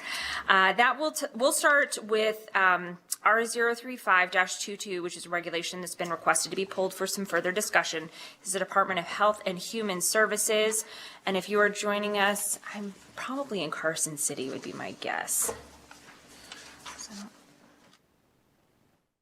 All right. And I am going to turn this over. I believe this was a request from Senator Daley. So Senator Daley, and we'll sort of do the same for these regulations, for the rest of the regulations as well. Why don't you go ahead and you can ask your questions and we'll go from there. Thank you, Madam Chair. And a couple of questions. When I read and try to follow with me, I'll get to a question, I promise. In Section 4, we have the definition of process, which I assume would apply wherever it takes place. 5, you have Section 5, definition of processor, means a person or entity who processes a hemp product. And then when we get to the language in Section 6 regarding the requirements for testing for adulterated products or tampered with products, et cetera, it appears to me when I read it, and tell me if there's something in federal regulation that I'm not aware of that's not in this, because it does say except is applied for under federal regulation. It says that the requirements for Section 6 would apply. The person shall not sell or offer for sale a hemp product that is processed in this state. So if the product is not processed here, the way I read it, Section 6 would not apply, versus the language, if you look at it in Section 7 regarding testing for the THC, as I read it, a hemp product that is processed, sold, or offered for sale in the state must be tested. And then when you get to Section 8, all of this together implies that you can file a complaint for a product that's sold or offered for sale or processed in the state for noncompliance with Section 6, which then takes you back to Section 6 that says it only applies and has to be tested for those things if it is processed in Nevada. So am I reading it wrong? Is that intentional? Is that a loophole? If I was an attorney, I'd say if a complaint was filed, I says it doesn't apply to me as long as I didn't process that product in Nevada. It's not packaged, repackaged, or stored for distribution. Stored for sale, you can make a bunch of different arguments, but stored for distribution. So am I reading that incorrectly, or is there some other federal rule that applies? Good morning, Chair. Through you to the Senator. My name is Teresa Hayes, Teresahays. I'm with the Division of Public and Behavioral Health with the Environmental Health Section. I am the program manager. The intent of this rule is to ensure that food that is processed within the state of Nevada is not adulterated. So any food that was processed in another state would be regulated under that state and federal regulation. You could make a complaint, and then any complaints will be turned over to the FDA or to the state where it was processed. And that was probably the missing piece that is not clear in there on how that would actually happen, the way I read it. If it wasn't processed in the state, our state wouldn't be able to take any action. So the complaint would go to another state on whatever they may do, or to the federal government. Right. Understood. That was the only question I had. Just wanted to make sure that was clear on what it actually said, and that there were still the safeguards in place, regardless of where it was processed. That's it, Madam Chair. Thank you. All right, thank you.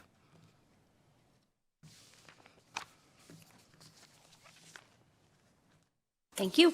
Any additional questions from members of the commission on R035-22? I would accept a motion. Motion to approve. So moved by Senator Daley to approve R035-22. Second from Assemblyman Watts. Any discussion on the motion? Seeing none, all those in favor of approving R035-22, please signify by saying aye. Aye. Aye. Any opposed? And motion carries unanimously. The regulation is adopted.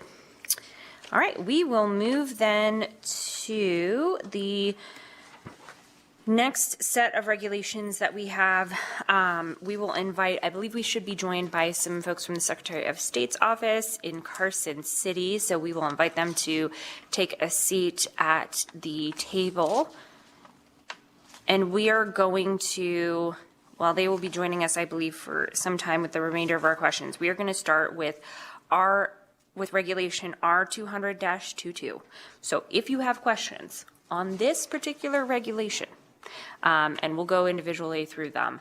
If you have questions on this particular regulation, because we will have to sort of move all of these regulations individually, please let me know. I believe I did have a request on this particular one from Senator Daley initially. So we'll go with Senator Daley. I know Assemblyman DeLong has some questions as well.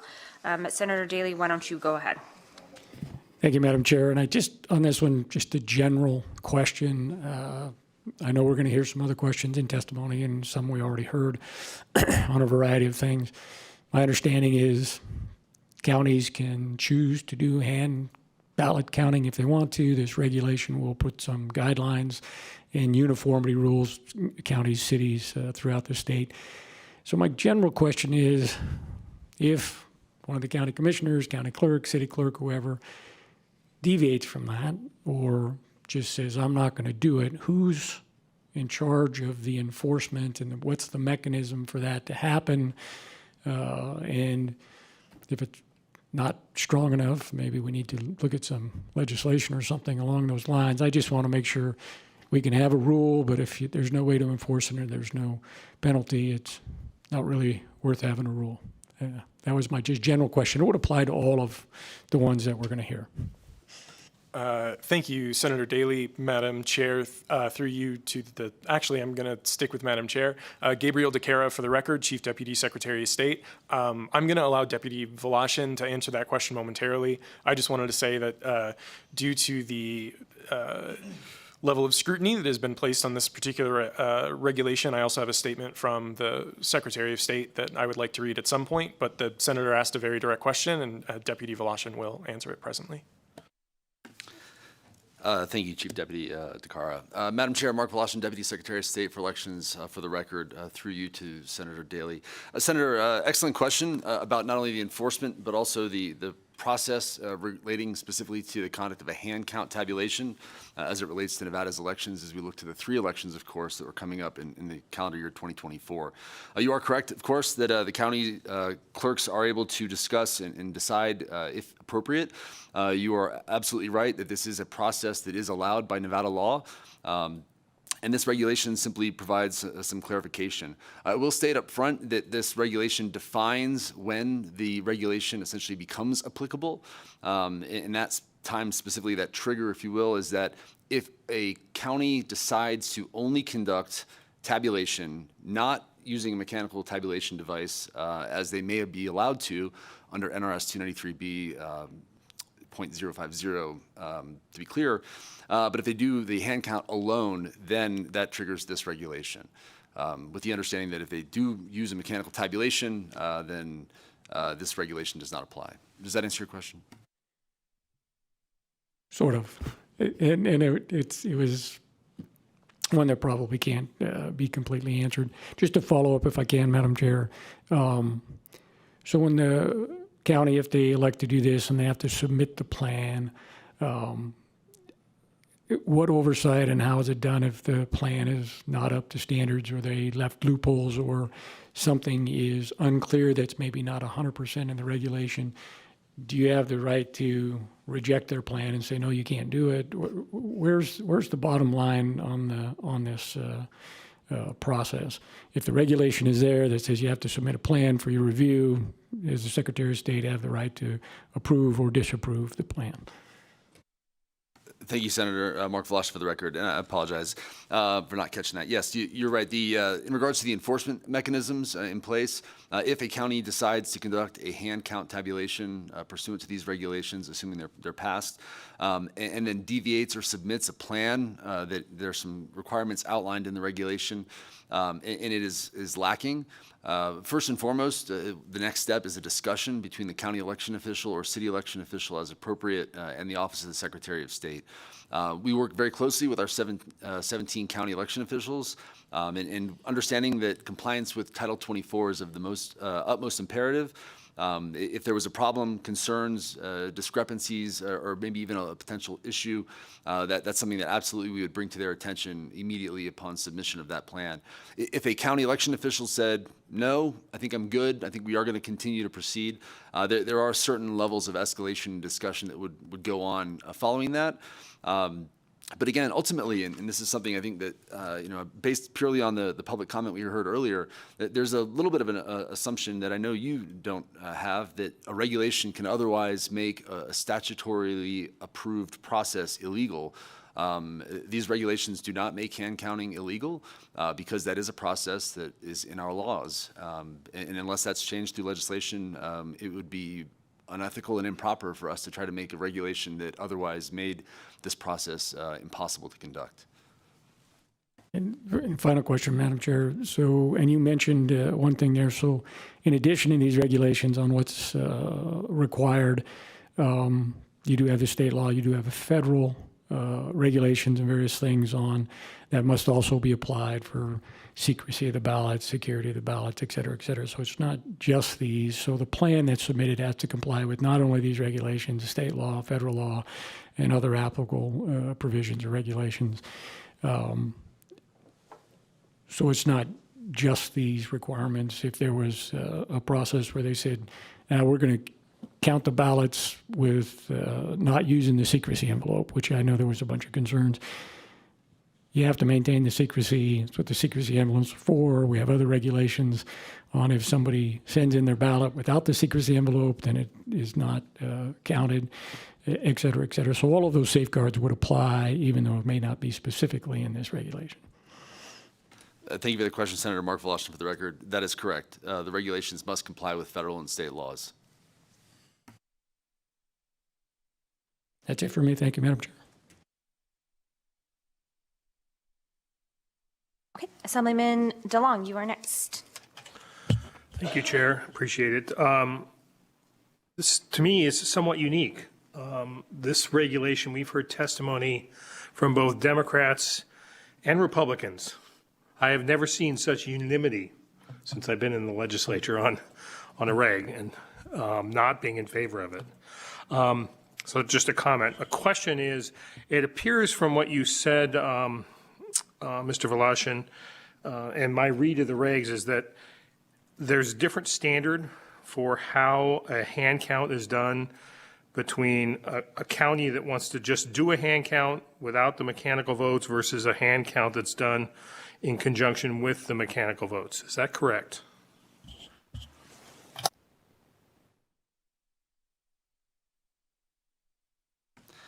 Thank you for the question, Assemblyman Mark Velasquez, for the record, and Madam Chair, through you to the Assemblyman. That is correct. Again, these are optional. If a county does decide to, then the regulation goes into effect once they determine that they are not intending to use a mechanical tabulation.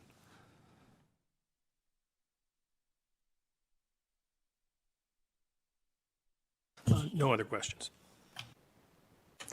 Members of the commission, additional questions on R 200-22. Senator Krasner, please. We'll go to you. Thank you, Madam Chair. My question is just that I've received multiple emails stating that they have concerns regarding the fact that any delay in the hand count and the release of ballots or results will delay the results. And there are concerns that our state is already a laughing stock in regarding slow results. Is that, do you find that that's true, Mr. Voloshin? Thank you. Thank you, Senator Mark Voloshin, for the record. I want to be perfectly clear that, again, the standard, and this is an important standard to recognize, the use of mechanical tabulation has only improved. And when we look over the last couple decades, certainly past the Bush v. Gore and the passage of the Help America Vote Act in 2002, the use of mechanical tabulating devices exponentially increases the accuracy and timeliness of results. So to that effect, the use of a hand counting process purely absolutely creates an opportunity for delays in results to be submitted. And that's part of the reason I think you probably recognized in the proposed regulation that one of the elements of the plan that must be submitted speaks directly to that concern. What happens if a county says they're only going to use hand count tabulation, gets close to the statutorily required stopping point for tabulation no later than the 7th day, but is not yet done? The night of the 6th day after the election is the wrong time to have that conversation with the county leadership. So that there are certainly concerns about exactly what you identified. Madam Chair, if you don't mind, if I could read a statement on behalf of the Secretary, because I believe it speaks to the concerns of several of the members. Please. Thank you very much. Thank you to the members of this committee. Gabriel De Cara, for the record, I'm here to speak on behalf of Secretary of State Francisco Aguilar. The Secretary understands that the hand counting of ballots is a contentious issue with a variety of opinions and passion running high on all sides. During the course of his campaign, the Secretary was clear that he was opposed to the hand counting of ballots. This past legislative session, he instructed our office to offer an amendment to Assembly Bill 242, which would have mandated mechanical tabulation of ballots. We presented on this amendment, it was accepted, and the bill was passed. It was ultimately vetoed. Also throughout his campaign, Secretary Aguilar made clear how he sees the role of this office. He is a regulator calling balls and strikes whose job is to ensure that the law is followed and that the law is followed. At present, there is nothing in statute that would prevent the hand counting of ballots. This regulation is a slight modification of the previous temporary regulations put forward by Secretary Barbara Sagafsky. Deputy Voloshin, with patience and commitment that anyone would find commendable, has met with a number of groups. In addition to the hearings on these regulations that he was required by law to hold, Deputy Voloshin also had a series of meetings with private citizens, organizations, and elected officials on this issue specifically, let alone all the other election regulations that we are here to present. The Nevada State Supreme Court issued a decision on hand counting procedure, and these regulations have been modified to be consistent with that decision. These regulations have also been modified with suggestions from both proponents and opponents of hand counting. Again, the Secretary firmly believes in his role as a regulator. He does not believe that the regulatory process is the proper avenue for furthering any personal political beliefs. He is more focused, as Senator Krasner brought up, on ensuring that we are able to accurately, securely, and timely tabulate and report the results of our elections so that Nevada can once again be seen as a leader for election administration across the country. Hand counting is allowed by Nevada law. If regulations are not passed, then hand counting will go unregulated.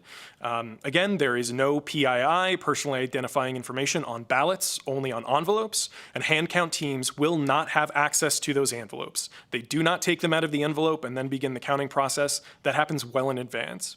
Additionally, no county has indicated that hand counting will be the primary method of tabulation. Nye County has come up numerous times so far in this hearing, so I will use them as an example. We do have a commitment from the Nye County Clerk, Mark Kampf, that the primary method of tabulation and the official election results will come from a mechanical tabulation. And although, again, the clerk does not have to comply with these regulations, since the hand counting will not be the primary method, he has agreed to, which we very much appreciate. So again, thank you to all the members for hearing this, and we would also like to thank the county clerks for their feedback, as well as all of the members of organizations that provided feedback here today. We understand that democracy is very important, and we are always glad to work with anyone who wants to help improve our elections process. Thank you very much. Thank you. And I see Senator Krasner has her hand up, so we will go to you, Senator Krasner, next. Thank you, Chair Canizero. I appreciate it very much. And, as I listed, there are multiple regulations that are in regards to voting in the electoral process. And with the greatest respect to our Secretary of State, government derives its power from the consent of the governed. Government has no power except that which it derives from the people. And I have heard from many, many people here today on this call, as all of you have, the people are concerned about these election integrity regulations. I've also received numerous emails. So rather than make this same statement every single regulation, I'm making it now, expressing my concerns with all of these election integrity regulations. And thank you for this time, Chair. Thank you, Senator Krasner. Madam Chair, through you to the Senator, Gabriel DeCara, for the record. I would like to, while absolutely understanding and agreeing with you that government comes from the consent of the governed, it is also our office's role to apply regulations as necessary based on statute. The statute says that we have to have regulations in place in advance of the presidential preference primary by the last business day in September. Deputy Voloshin has worked very hard to ensure that we can deliver these regulations to you so that, again, the law is very clear across the board. Regulations cannot make anything that is legal illegal or vice versa. I understand that a number of people have concerns. Deputy Voloshin has devoted a significant amount of his time to answering those concerns. I think the fact of the matter is, though, that the possibility exists that some of these people have a misinterpretation of the law itself, which has affected their opinion of our office and the regulations that we are choosing to bring forward. Regarding their applicability, Deputy Voloshin, is there anything you want to add? Okay, thank you very much. Thank you. Additional questions from members of the commission? I don't know if there's anyone else in Carson City who has questions. And I'm not seeing any. So I wanted to just, if you could, because I think one of the concerns that we had heard, and then I know we or at least I did, get some correspondence on was when there is a hand count that takes place, whether those particular ballots that are being hand counted can be identified to a specific voter. And I think we've sort of touched on it a little bit, but I wanted to directly sort of ask that question. And if you could just explain for us so that we sort of understand what that process actually looks like logistically with respect to the hand counting and whether you'd be able to sort of identify, this particular voter with this particular ballot and so on and so forth. Thank you for the question, Chair. Mark Voloshin for the record. To answer directly, absolutely not. There is no identifiable information located on the ballot by the time it is going through a hand counting procedure or any tabulation for that matter. So I do want to start with that just to be very blunt and very clear up front. The process when a mail ballot is received at the county election official's office, again, the very first step that it takes is there's a scanning of the envelope. There's a barcode on the envelope that associates that ballot with the registered voter. That process, that very first step, is what prevents, you may have heard stories of ballots being duplicated or printed, out of state and then brought in and dumped into the state mail system and pipeline. But the simple fact of the matter is that the barcode is associated with an active registered voter. And once that one singular registered voter has a ballot associated with them, there will not be duplicates for that voter. Once that barcode has been scanned and the voter has been affiliated initially as being basically having vote history at that point, the next step is the signature ballot verification on the back of the envelope as well. The mail ballot envelope itself, when it goes through that signature verification process, the signatures are compared to what is on file with that voter's record to validate, and then only then, once it's good, does the ballot get separated from the envelope itself. After that process, when the ballot is separated from the mail ballot envelope, it is no longer affiliated with the voter, and it is impossible to reconstruct or put back together in any way, shape, or form. These steps in the process are deliberately kept separate. It is not the same person who receives the mail ballot, who then scans it, who then looks at the signature, who then walks it over to conduct tabulation. There are different groups of people across the state in different counties, of course with different resources, have different ways of going about it specifically, given their resource loads and number of mail ballots received. But ultimately, again, there is a very clear demarcation between these steps to ensure that by the time a ballot goes to tabulation, be it through a mechanical tabulation device or as in Nye County's case, as again recently discussed, but again, as it relates to this process in R200, by the time that tabulation occurs, no one knows whose ballot that is. And again, those processes, the steps that I just described, of course, are required by statute. So again, it's not at the whim of the county election official or of the state or identified somewhere in a regulation otherwise.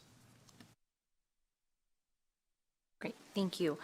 I think there was one other thing, and this might be more of a question for our legislative council staff. As I understand this process, having been on the legislative commission for some time, we are charged with either approving or not approving a regulation. There's not an opportunity because of the administrative procedure process for this commission to amend or change a regulation.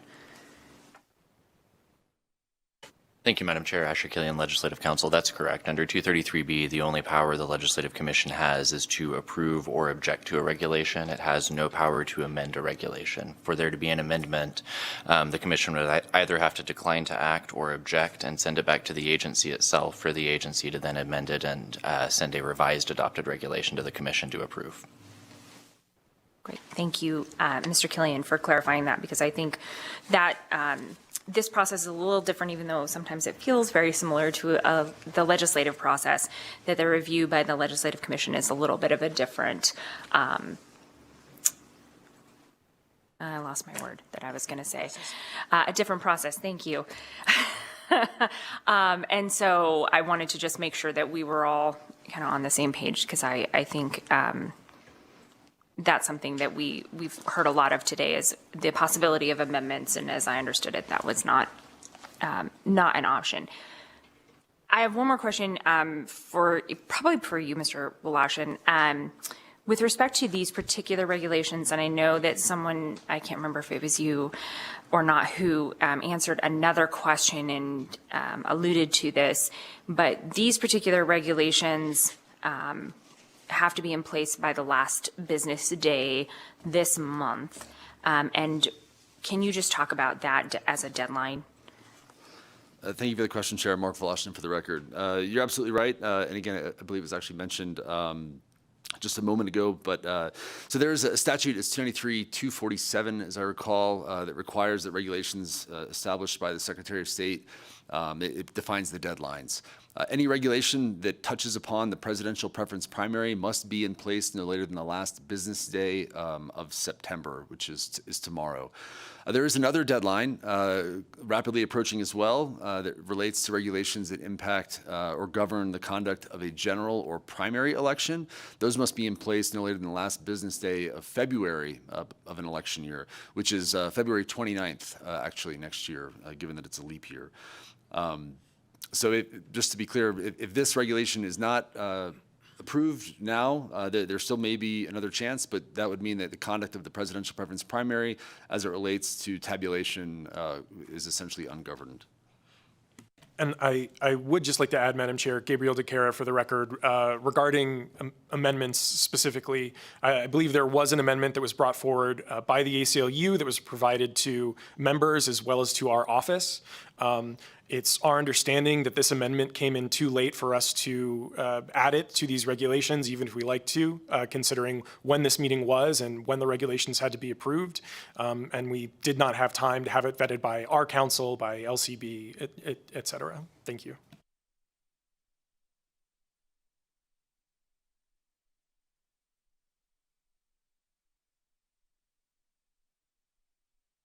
Additional questions from members of the commission? And I'm not seeing any.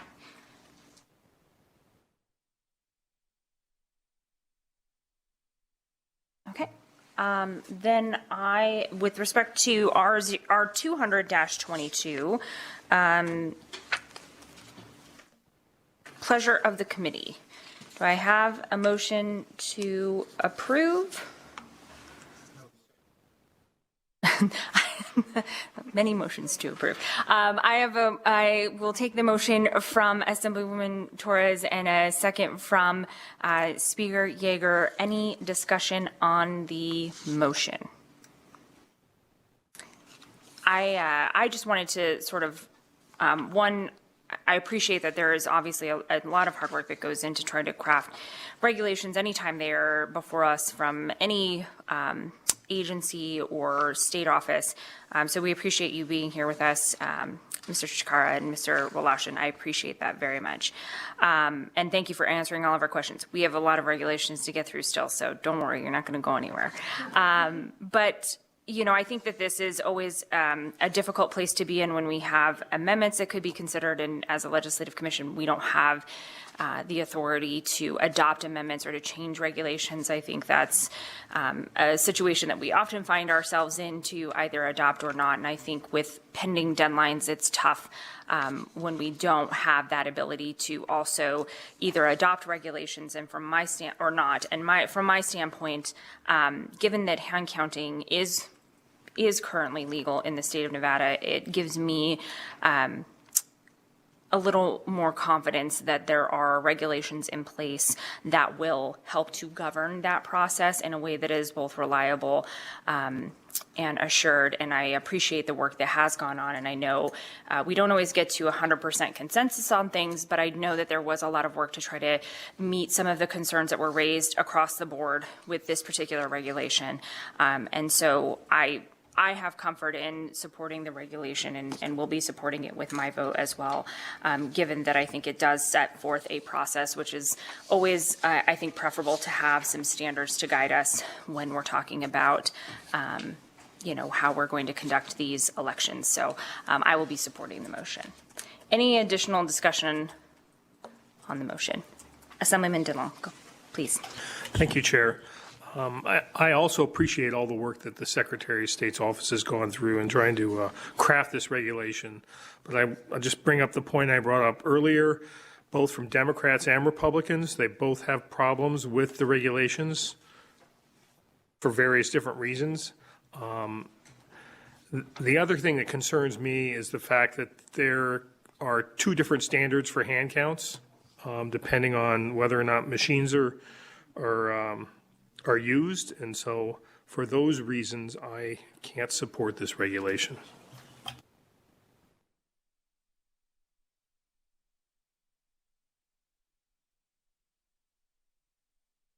Speaker Yeager, please. Thank you, Madam Chair. And I just want to echo your comments. I think as we heard from the Secretary of State's office, and as those who were at the legislature will remember, there was a bill that was advanced to get rid of hand counting. Ultimately, that was vetoed by the governor. That's obviously his right. But as the law stands now, hand counting is something that's available to county clerks. Now, some of us might not like that, but that's the fact of life. It's available. And I think, to your point, Madam Chair, it's better to have some guidance in place than no guidance in place. It gives me comfort to know that there is a judicial process if something is not working right. And if Google is accurate, I think the presidential preference primary is February 6th of the coming year. That's the actual voting date with 2 weeks of early voting.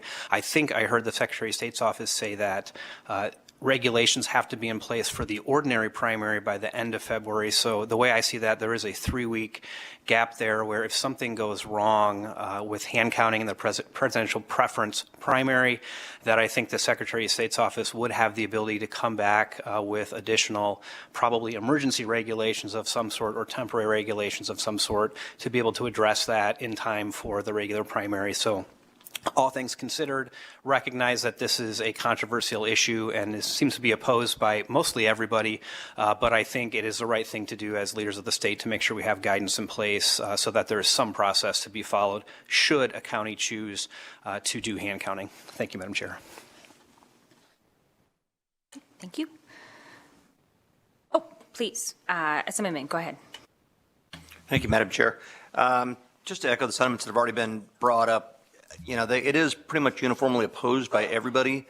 So I just don't understand or know how we can support something that's uniformly opposed by everybody. I think it needs to go back to the drawing board and clear up some stuff. I know we're under a deadline, but you know, why make a bad situation worse by you know, by forcing it by the deadline? I mean, is there any penalty for blowing the deadline? Nobody's going to jail, but we could come back with a better product, I think.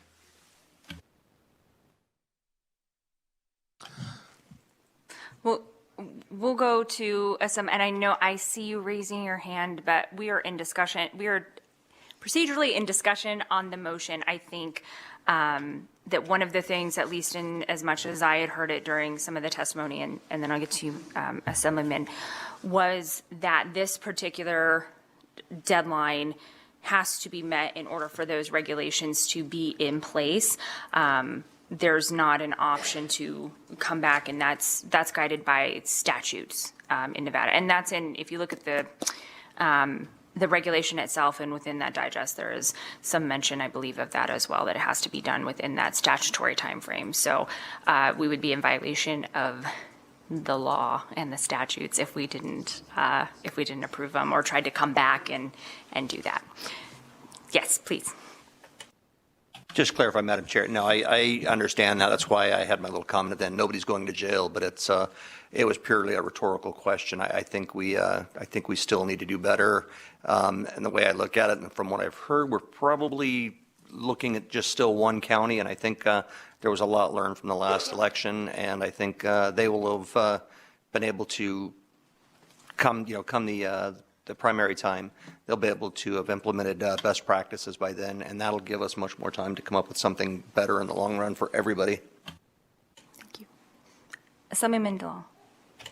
Thank you, Madam Chair. There's a lot of discussion about the end of September deadline for regulations that relate to the presidential preference primary. I know we have a couple other regs that are specific to that. I'm not sure this reg has that standard applied to it. Maybe council can weigh in on that, but I'm not sure we're under that deadline, but I could be corrected.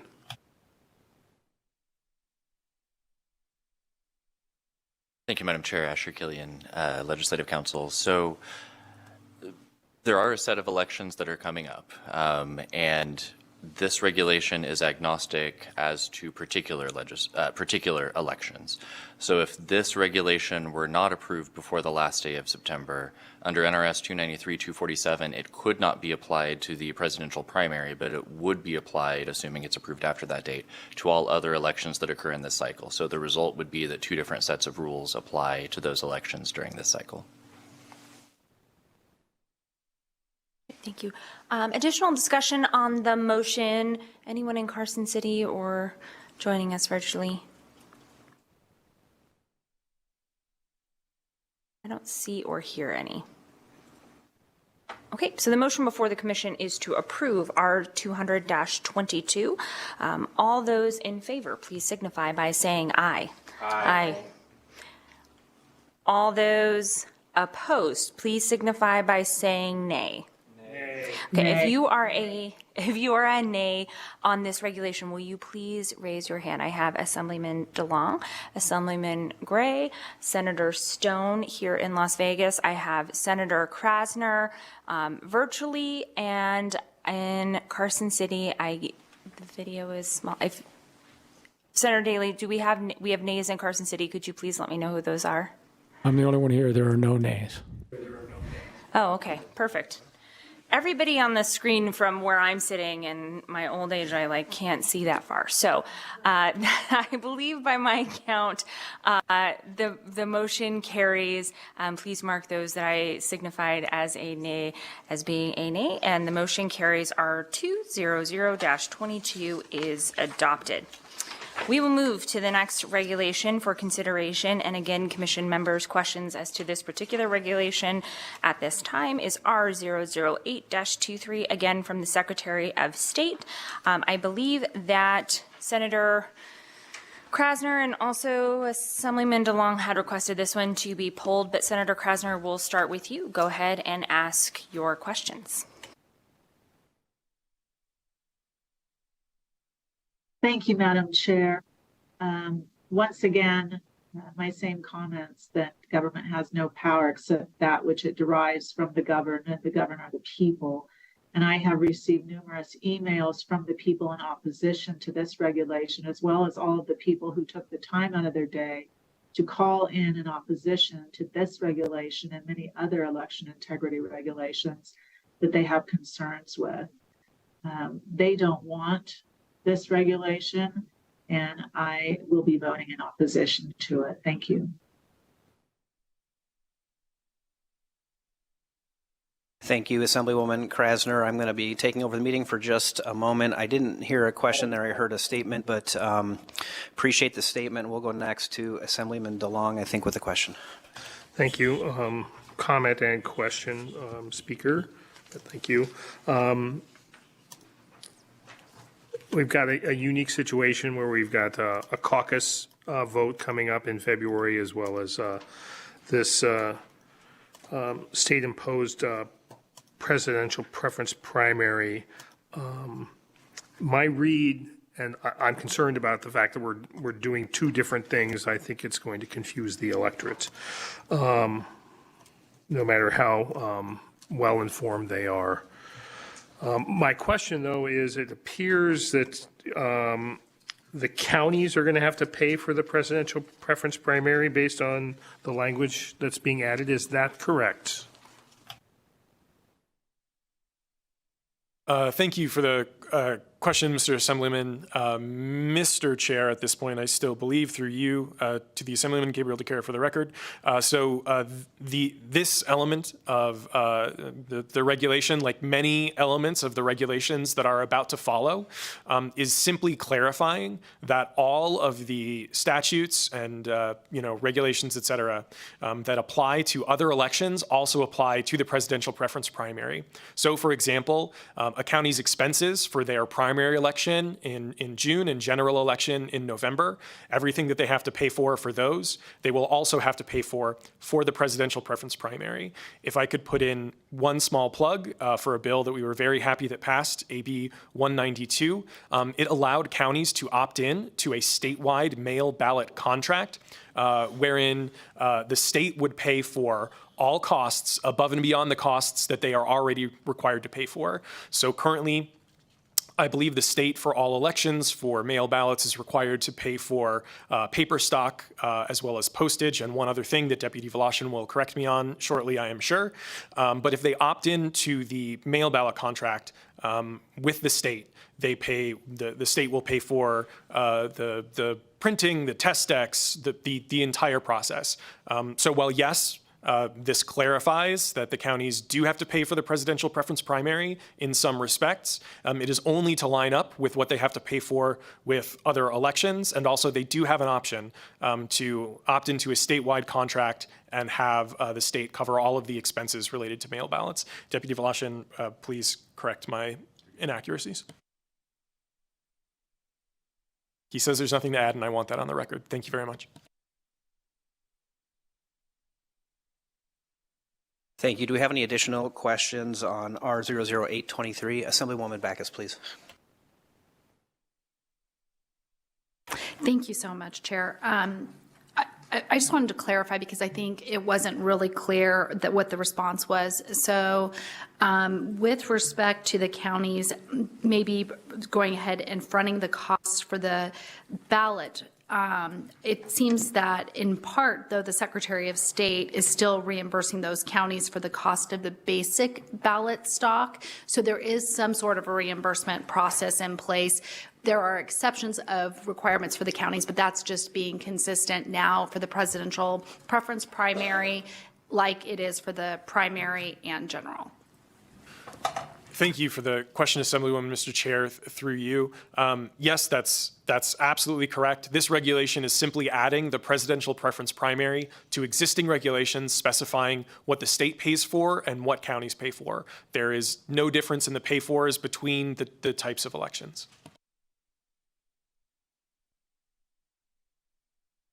Should this regulation be approved? Thank you. Any additional questions on R008-23? I don't see any here in Las Vegas. I don't see any in Carson City or on video conference. So at this point, I would be looking for a motion to approve R008-23. We have a motion from Assemblyman Watts. We have a second from Assemblywoman Backus. Any discussion on the motion? Okay, hearing no discussion. All those in favor of the motion, please signify by saying aye. Aye. Any opposed? Any opposed, nay? Nay. And if you could just if the nays could raise their hands, please. Down here in Las Vegas, we have Assemblyman DeLong, Assemblyman Gray, Senator Stone, and I see on the television monitor we have Senator Krasner as a no as well. Am I missing anyone else? Okay, I think the motion carries then. R008-23 is approved. And thank you, Speaker Yeager, for stepping in for just a moment for me. That will bring us to the next regulation we have for consideration. That's R009-23, the Secretary of State. Assemblyman DeLong, why don't we start with you? I think both you and Senator Krasner had requested this one be pulled, so we'll go to Senator Krasner next. Thank you, Madam Chair. Again, government has no power except that which it derives from the consent of the governed. The people are the governed, and I have heard from numerous people today in front of this commission during public comment in opposition to these election integrity regulations, as well as numerous emails that I have received. Because of that, I will be voting no. I'm in opposition. Thank you.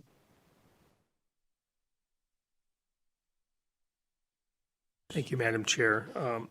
I too have received an extensive number of emails from members in my district about the presidential preference primary and not wanting to see it happen. I am also personally not in favor of having this primary. I'd rather have a caucus, and for those reasons, I'm voting no.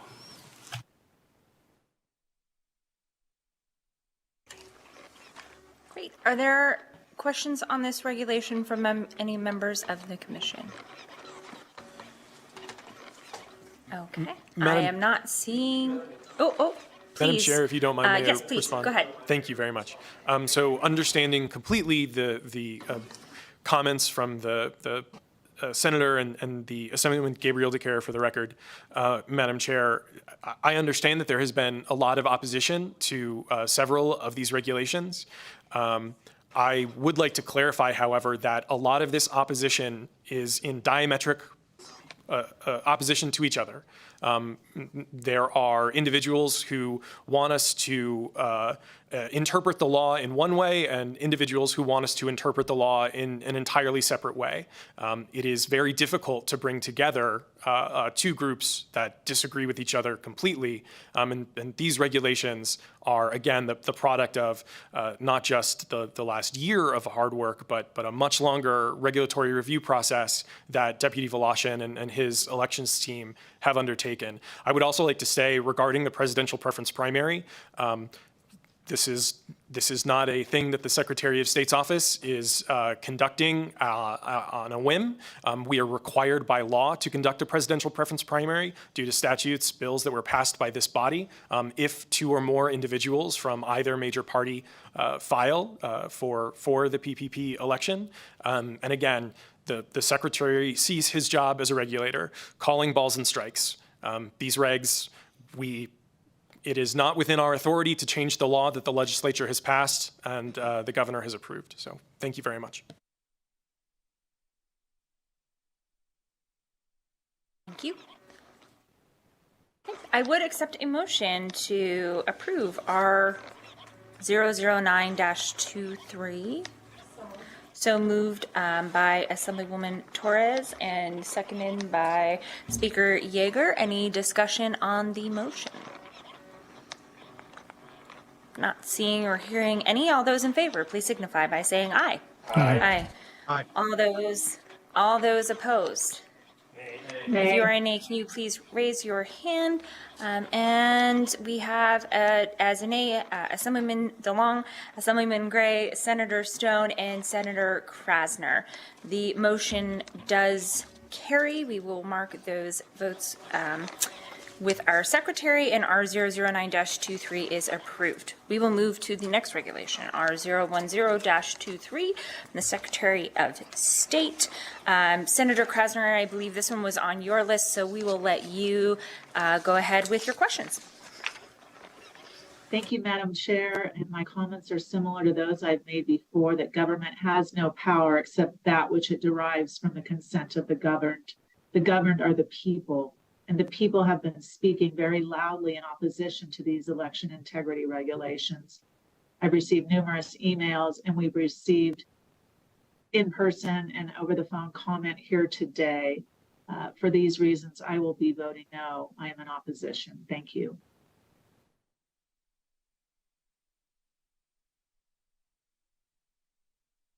Okay, any questions from members of the commission? And I am seeing none. I would then accept a motion from the commission to approve R 010-23. So moved by Assemblyman Watts, second by Assemblyman DeLong. Any discussion on the motion?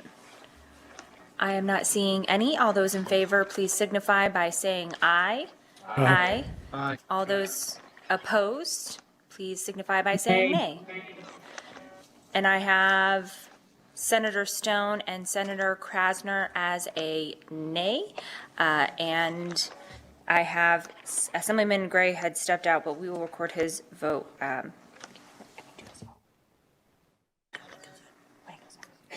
We'll record his vote when he comes back. I believe by my count that motion does carry. So we will note that with the secretary and let Assemblyman Gray register his vote when he joins us back again. And R 010-23 is approved. We will go to R 011-23. I think I had a couple of folks who requested this one to be pulled. Assemblyman DeLong, did you have, I think you had a question on this particular one? Senator Krasner also. And Senator Krasner, and I also think Senator Daly may have had a question on this one as well. But Assemblyman DeLong, if you want to go ahead, and we'll start with you, and then we'll go to Senator Krasner and then Senator Daly in Carson City. My concern, actually, in this case, it's really just opposition to this one, is based on all of the input I've received from my constituents, and I plan on voting no.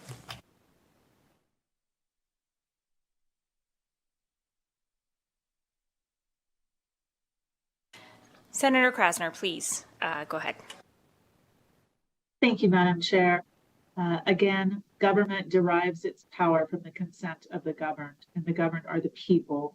The people have been very vocal in their opposition to this election integrity regulation, as well as numerous others that I have asked to have pulled. For that reason, I will be voting no. I'm in opposition. Thank you. Great, thank you. We'll go Senator Daly, then Senator Stone. Thank you, Madam Chair. And my question real quick is just a consistency question. If there's a timeline or anything like that, maybe it can be addressed or looked at later. But in Section 12, in several places, actually in 12 and a couple other places, I believe you remove the word facsimile and put telephone as far as the reporting. Section 12 is on each day of early voting when they report the Secretary of State. But then in Section 13, and I don't know if it's an oversight, on election day of each election, other than a city election, the word facsimile is left in, and so apparently they can still use the fax on election day, but they can't for the early voting. So I don't know if that was an error. There is additional language in that subsection 1 where it says, or other means approved by the Secretary of State. But that still allows for the facsimile if you approved something else besides that. So I don't know if that was, there's just a consistency question on when we draft these.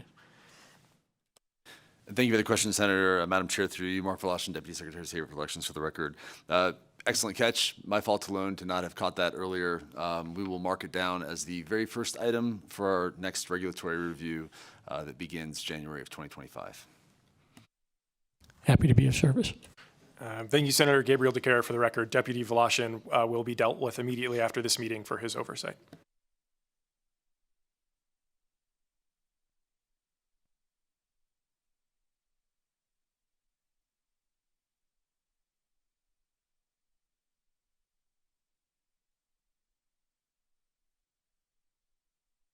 I have no other questions.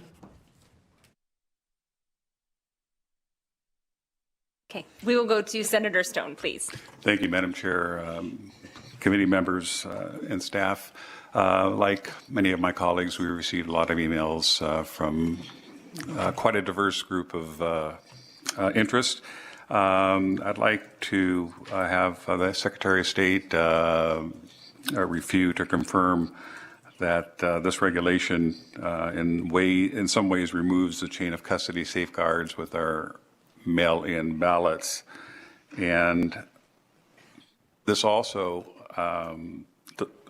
does not allow for the reporting of polls that open late, which may be in conflict to some Clark County court actions in 2018, 2020, and 22. I wonder if you could respond to those concerns.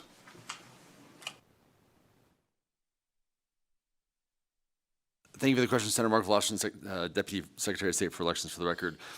So 2 elements, and I was trying to pull it up, but I apologize that in order to answer your question, I won't be able to cite it specifically. I do recognize it's 119 pages of proposed regulations, which makes it a little bit cumbersome.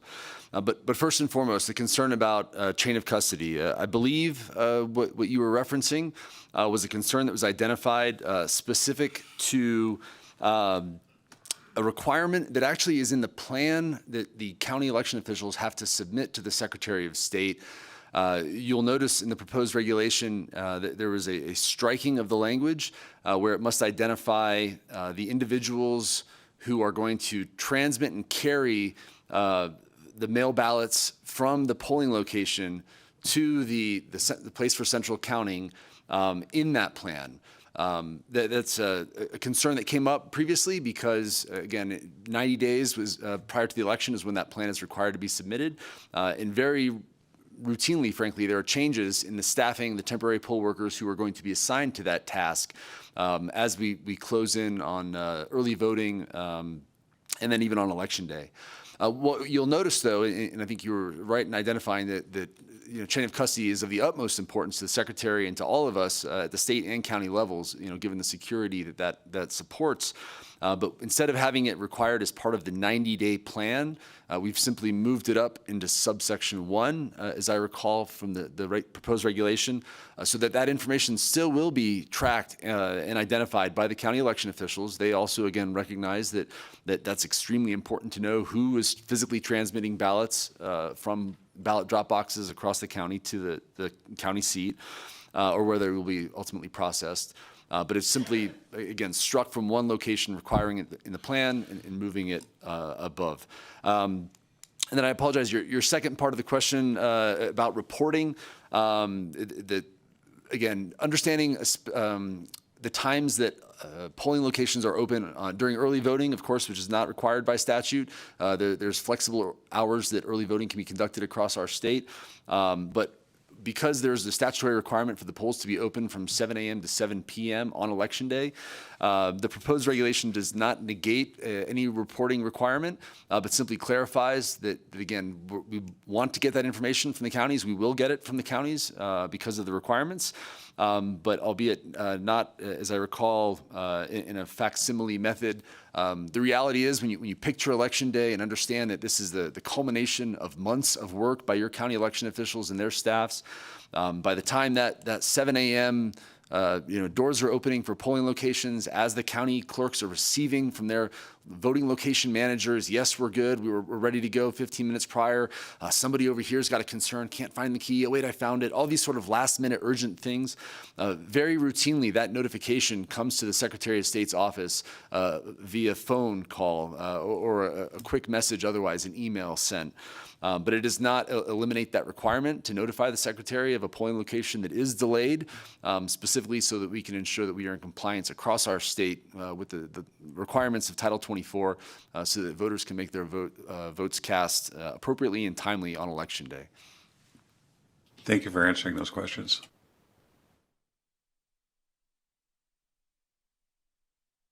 Any additional questions? Okay, I am not seeing any. I would accept, let's just one moment. No, I would accept a motion to approve this regulation R011-23. That's right, R011-23. So moved by Speaker Yeager and a second from Assemblyman Watts. Any discussion on the motion? I am not seeing any. All those in favor, please signify by saying aye. Aye. All those opposed? Nay. Nay. If you are a nay, please raise your hand so I can make sure and we get an accurate record. I have Assemblyman Gray and Senator Stone and Senator Krasner as nays, and the motion carries. R011-23 is approved.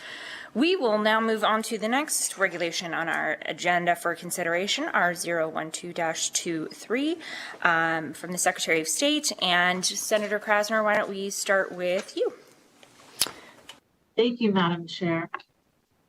As I've said before, government derives its power from the consent of the governed. The governed are the people, and the people have been quite vocal in their emails stating their opposition to this election integrity regulation, as well as several others.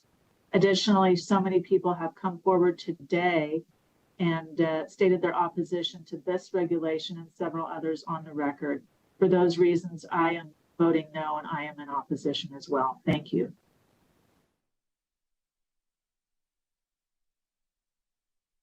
Anyone else have questions on R012-23?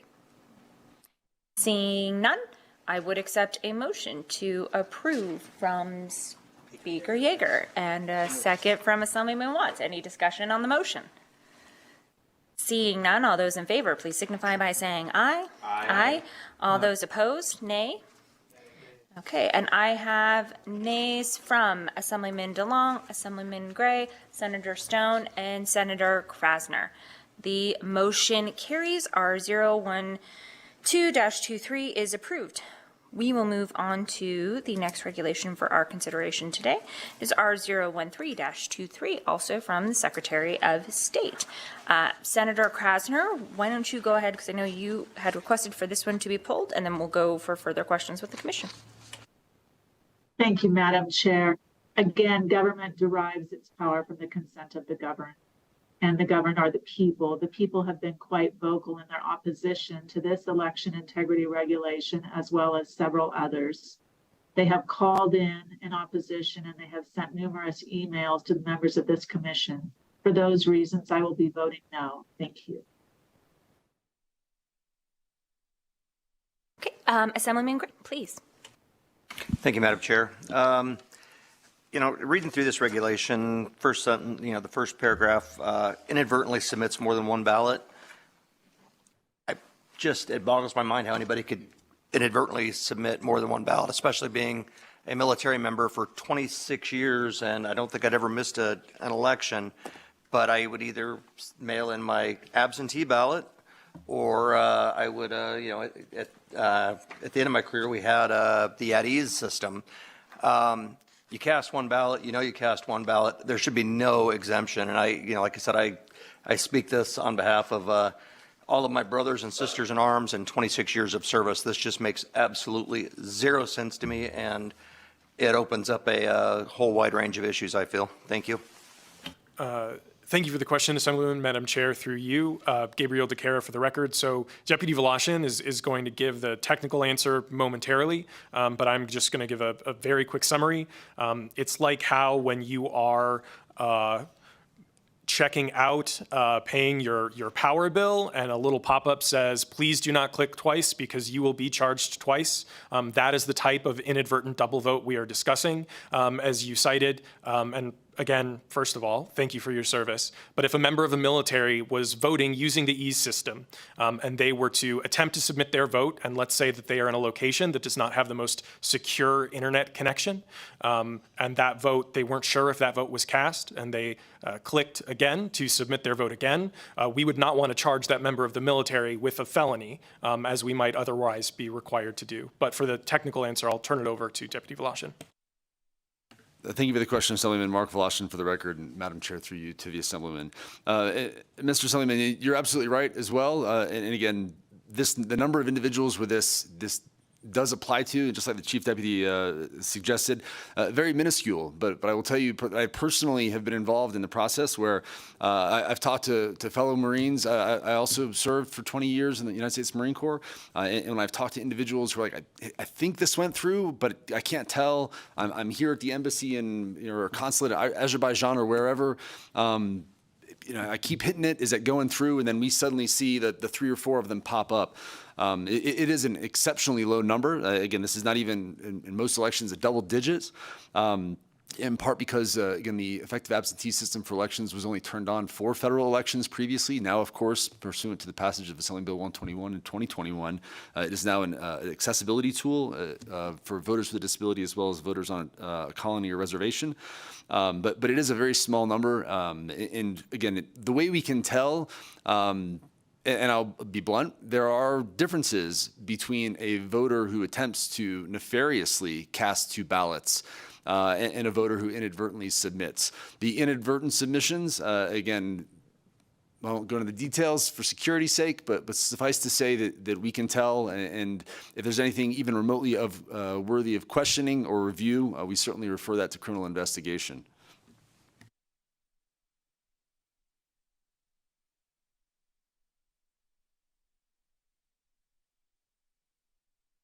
Yeah, go ahead. Thank you, Mr. Voloshin. I appreciate the explanation. I still don't think it covers it, though. I mean, I think those cases, I don't know why we would need regulation to cover this. If there's law to cover it, those would need to be referred to the DA's office, and they would decide whether or not to pursue prosecution or not. And I would say even the JAG would probably have, the JAG's office would have the opportunity to prosecute if they felt there was something nefarious. I think giving a blanket answer like this takes it out of their hands and could open it up for fraud for the one-offs out there that may want to do that. So I think you're removing jurisprudence out of this, and I think that's wrong anytime you do that. Thank you.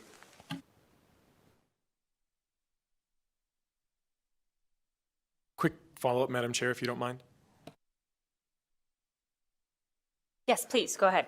Thank you, Madam Chair. Assemblyman Mark Voloshin, for the record, I understand your point and do see where you're coming from. It may help also to understand that on the back end of EASE, when a voter submits that military overseas ballot through the effective absentee system for elections, it does not go right to tabulation. It does pop up in a queue that only the county election officials have access to. So they will see those duplicate attempts. But that, along with other checks and balances, are in place to ensure that, again, the security of the process overall. Though I do understand your concerns and certainly open to discussion. Again, future regulations may address this as well, and we'll certainly keep a close eye on this so we can discuss it potentially during the upcoming legislative session.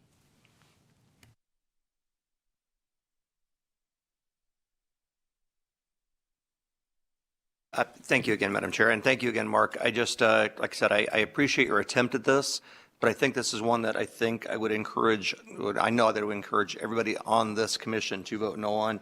I think there's just, it fixes a problem that's truly not there. I mean, you just said yourself, if they try and attempt to do it twice in, at EASE or EASE, whatever it's I forget what it's called, but, that would immediately raise a flag in the clerk's office. But what you've steered clear from is what if they do it electronically and they send in a mail-in ballot? So I just think we're just going down a road I don't think we need to go to. It's covered by law, it's covered by regulation already, and I think we're opening it up to something that doesn't need to be opened, and I would highly encourage my fellow commission members to vote no on this one.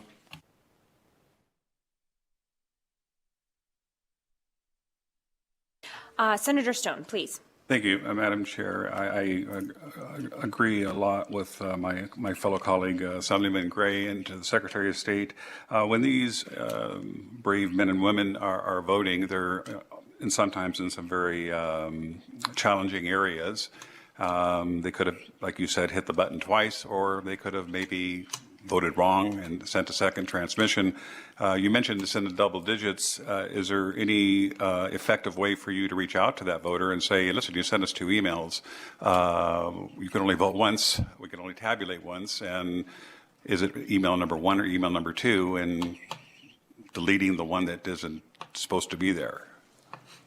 Does that make any sense? Yes, Senator, it does. And thank you for the question, Madam Chair, through you. Mark Voloshin for the record. 2 parts to your question, I think. One, how do we communicate with voters, especially those that are overseas? I'll tell you that this is something that, again, having experienced myself living overseas, I lived in Japan for 4 years with my family before moving back to the United States. That particular issue is one that was concerning to me because you're right, that if there needs to be clarity in that communication pipeline, not just because of the potential for a vote or a double vote, but if an active duty service member, their dependent, a spouse or child of voting age, or an overseas citizen for that matter, has questions about how to update their registration. There has historically been a challenge communicating with those individuals. We've updated phones in the Office of the Secretary of State to allow for international calls, and having experience, again, with somehow like a 40-digit phone number to call overseas. That is a process that we've put in place. I will tell you that we've also realized that there's a little bit more effectiveness in communicating with voters overseas using products like Teams or Zoom, for example. We found that when you call somebody and are able to navigate the phone system right off the bat, they're very suspicious that someone's calling from Carson City, really, to where I'm at overseas. But with a Zoom call, you can start it and very clearly have your credentials on the screen and explain very quickly who you are and why you're trying to communicate with that individual to support their right to vote. So that is something that is extremely important. And then the second part, I just do want to clarify, they don't submit that through when it's done through the e-system necessarily through email. That process, as they go through email, is one of the federally accepted processes for submitting an overseas ballot for a uniformed and overseas citizen covered by the Uniformed and Overseas Citizen Absentee Voting Act.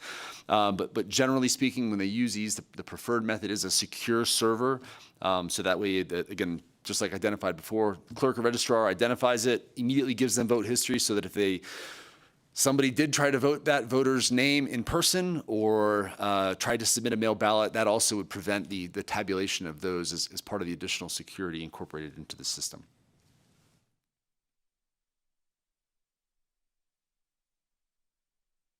Assemblywoman Torres.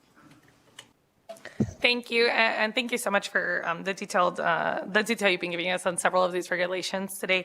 My question was just, I just wanted it to be very clear on the record that, there still are consequences if there was the assumption that there was somebody that was intentionally trying to submit multiple ballots, right? This is only applicable to those that are inadvertently submitting those ballots. Thank you for the question, Assemblywoman, Madam Chair, through you, Gabriel DeCara, for the record. Yes, Assemblywoman, that's absolutely correct. And actually, one additional point of clarification. It is not only a felony to vote twice, it is a felony to attempt to vote twice. And there is a Deputy Voloshin, I'm sure, can rattle off the language, but there is an intent question there. And again, what we are trying to clarify is that an inadvertent double vote using the ease system should not be pursued for potential civil or criminal investigation. Deputy Voloshin, anything to add? No. Thank you.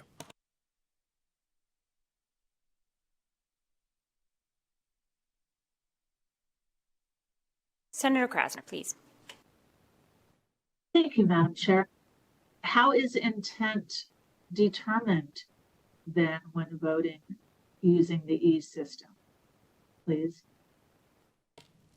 Thank you for the question, Senator. Madam Chair, through you, Gabriel DeCara, for the record. Utilizing the ease system, I would defer to Deputy Voloshin on that. I will say that to Assemblyman Gray's point, I believe,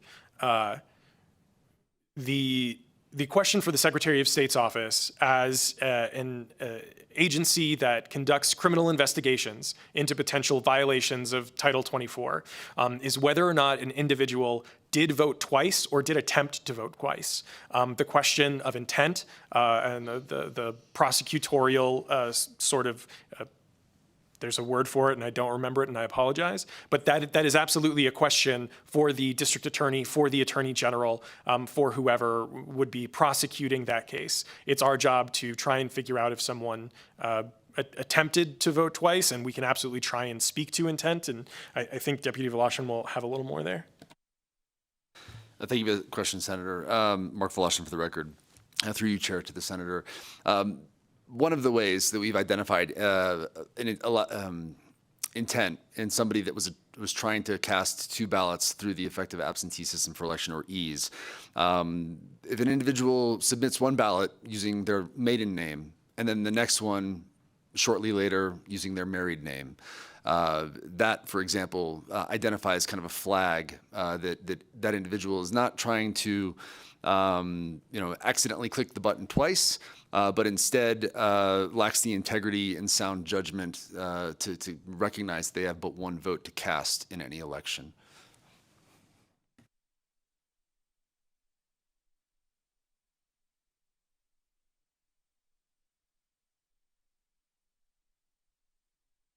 Any additional questions from members of the commission? I am not seeing any. I have a motion from Speaker Yeager to approve Regulation R 013-23 and a second from Assemblyman Watts. Discussion on the motion. Seeing none, all those in favor, please signify by saying aye. Aye. All those opposed? Nay. Okay. I have a nay from Assemblyman DeLong, Assemblyman Gray, Senator Stone, and Senator Krasner.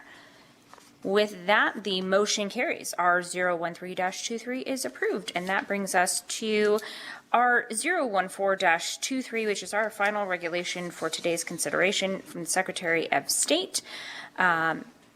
And I believe that this was a request from both from Senator Krasner and also I think from Senator Daly. Senator Krasner, why don't we start with you, and then we'll go to Senator Daly in Carson City.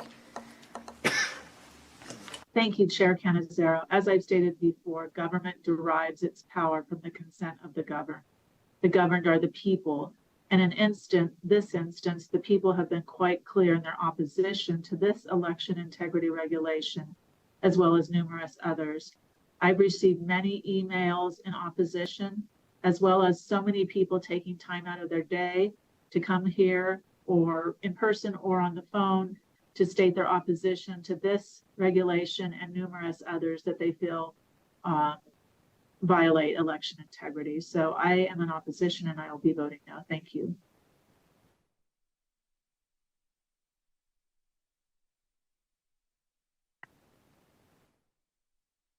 Senator Daly, I think you had a question on this one.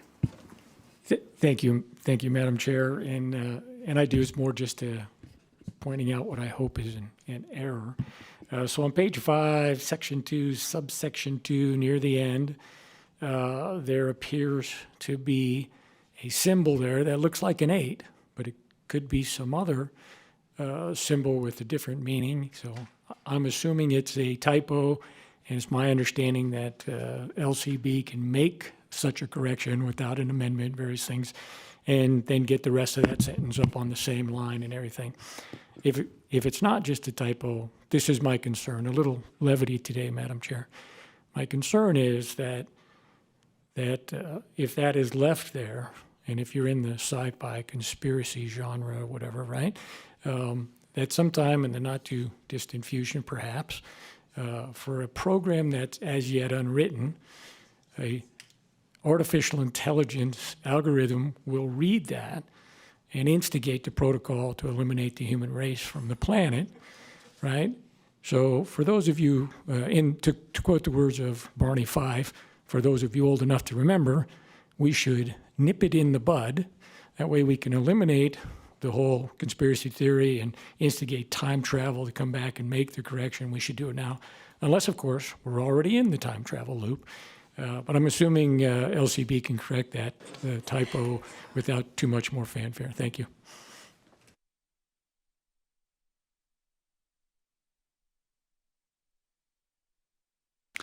Thank you for the question, Senator Mark Voloshin. For the record, that wasn't inadvertent.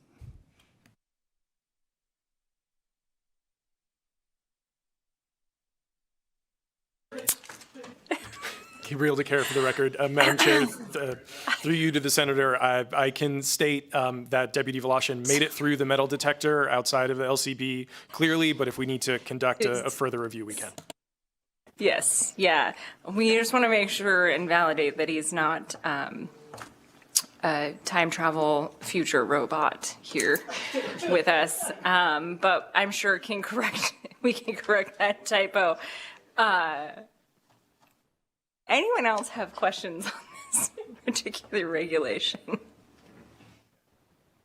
Assemblyman DeLong, you get to follow that one up. Thank you. Back to reality. I'm just trying to understand, why do we need to create a regulation because a potential candidate wasn't smart enough to check their registration before December 31st? Thank you for the question, Senator Mark Voloshin, for the record. So the proposed regulation, the provision you're speaking to directly, addresses a requirement for candidates before filing. There's a statutory requirement that any individual who wishes to represent a major party in a partisan office must be identified and affiliated with that political party not later than December 31st of the year prior to the presidential or the general election, or the filing period. What we found is that given the current nature of our bottom-up system, a system that we are transitioning from to a top-down system pursuant to the provisions of Assembly Bill 422 in the 2021 legislative session, because of our bottom-up system now, what ends up happening and what we have seen happened is that when an individual moves from one county to the other, their voter registration is essentially inactivated in one county and started brand new in that new county.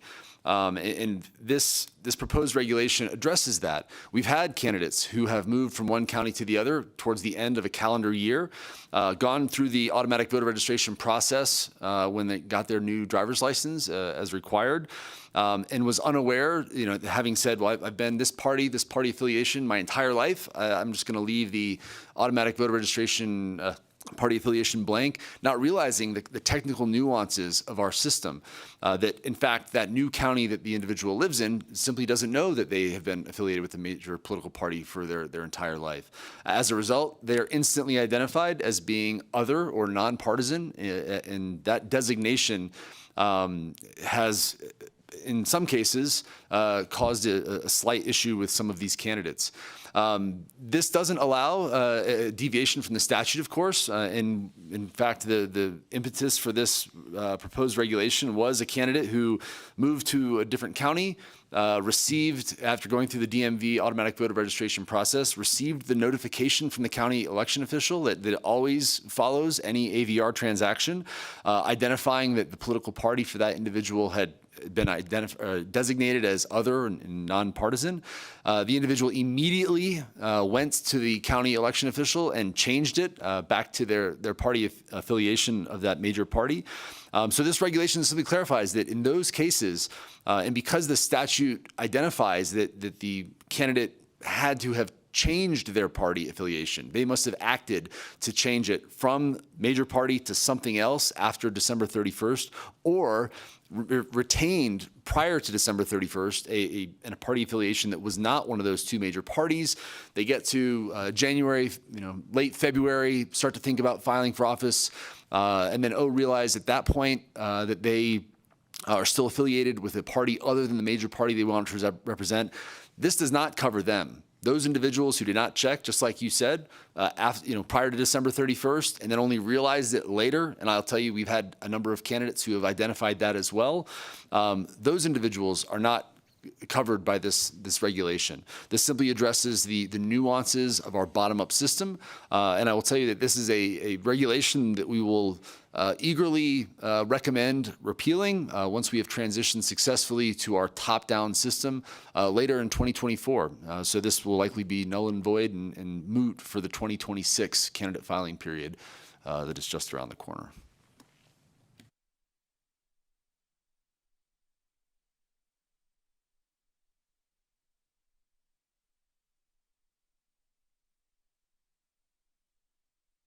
Any additional questions, comments from members of the committee? Okay. Seeing none, I would accept a motion to approve from Assemblyman Watts. I have a second from Speaker Yeager. Any discussion on the motion? Seeing none, all those in favor, please signify by saying aye. Aye. All those opposed, nay. Nay. I have nays from Assemblyman DeLong, Assemblyman Gray, Senator Stone, and Senator Krasner. The motion carries and R014-23 is approved. That does take us through the end of our regulations to be reviewed and considered by the Legislative Commission.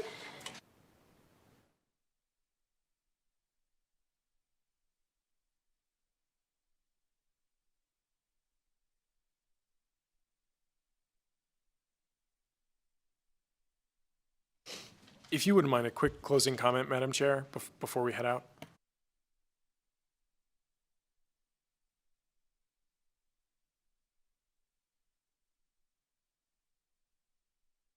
Since we're not in a regulation review period, we don't usually do, because again, Legislative Commission operates a little differently than the legislature itself. But thank you both very much for your time and answering all of our questions, even those that are a little futuristic in nature or far-fetched. We appreciate you being here. And your time and dedication into bringing us these regulations and also indulging us today. So thank you both very much. And that does conclude that item and our agenda. Members of the commission, we do have just, I think, a few more items of business. So I'd like to try to get through most of those, and because I don't believe that many of those are going to take too much time. So we're going to actually go to the next item on our agenda, which is item number 5. It is the appointment of members to the interim legislative committees and similar entities and designation of chairs and vice chairs of committees. Members, at your desk, you should have two documents for item number 5. One is for item 5A and one is for item 5B. We have the director of the research division with us, Nick Anthony, here to present this item, and so I'm going to turn it over to him. 5 is just 6 has.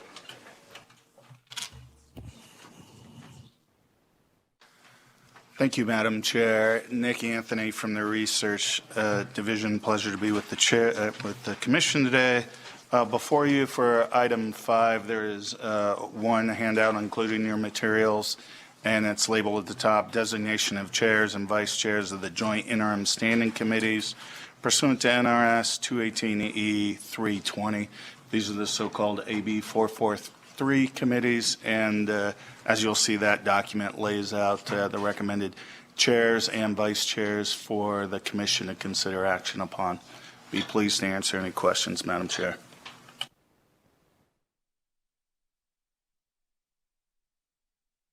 Okay, thank you, and thank you, Mr. Anthony, and I apologize because I think it is just 5A that should be before you. I think I'm getting a little ahead of myself on the agenda.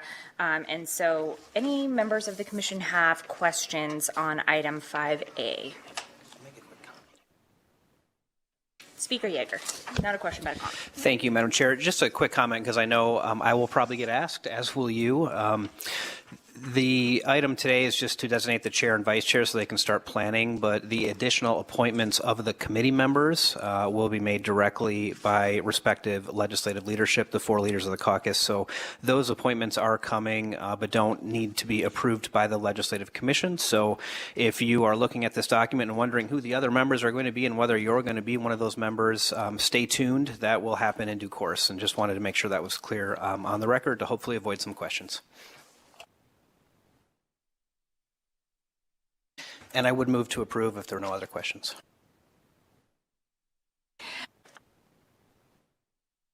There we go.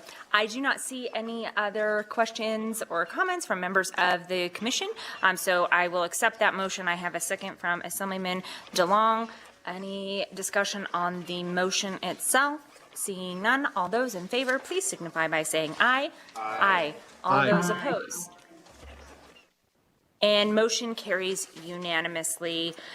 We will move on then to item number 6.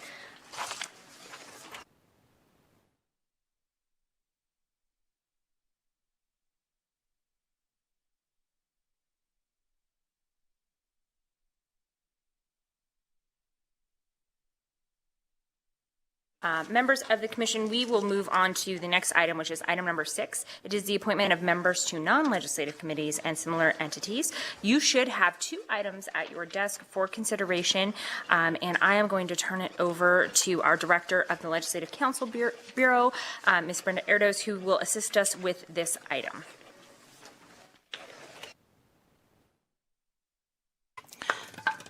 Oops. Thank you, Madam Chair. I believe the first appointment under this part is the appointment of members to the Commission on Minority Affairs. The Commission recommended Demetrius Ware to fill the unexpired term of Yvette Martel DeLuca through June 30th, 2024. Do you want to ask for a motion?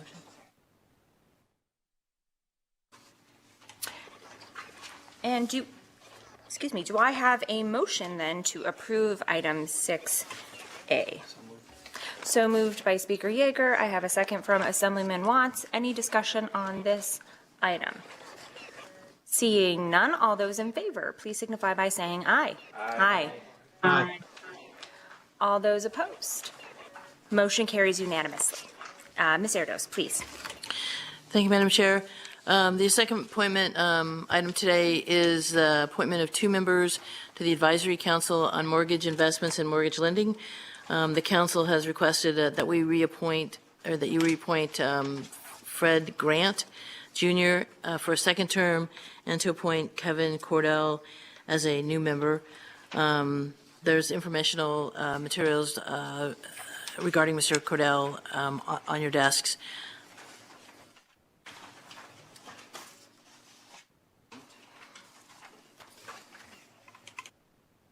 Okay, and with that, I do have a motion then from Speaker Yeager to approve the 2 appointments. I have a second from Assemblyman Gray. Any discussion on the motion? I am not seeing any. All those in favor then please signify by saying aye. Aye. All those opposed? Motion carries unanimously, and they will be appointed. That concludes item number 6 on our agenda. Item number 7 we discussed at the beginning of the meeting was pulled. We have some more work to do on that particular item, and so that brings us to item number 8. Just one moment.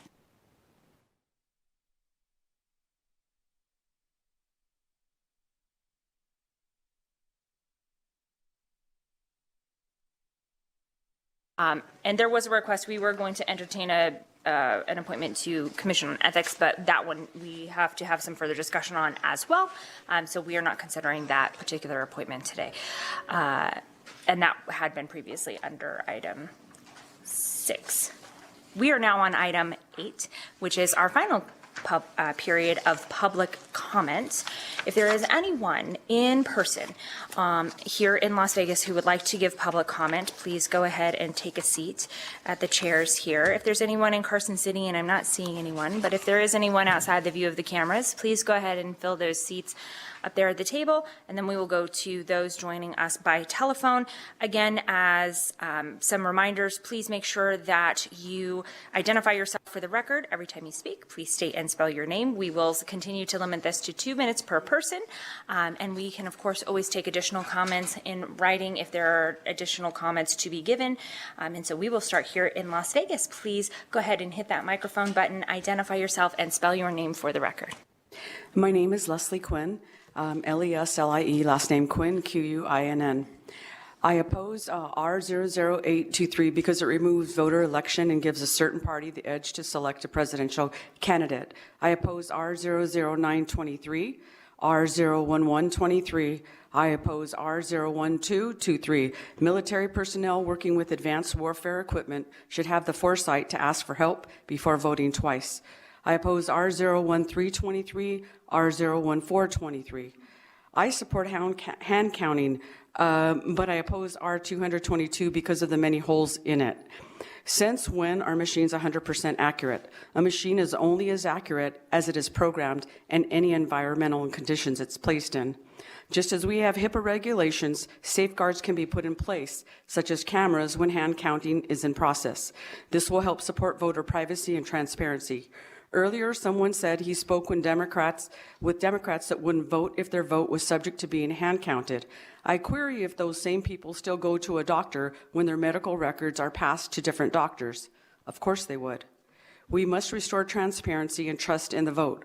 Let's all remember we are the same kind, humankind. We are not droids or bots.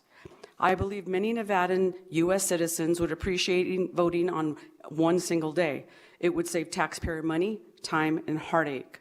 The absentee ballots for military and those that they apply to would be given a specific window of time to have them in to be counted.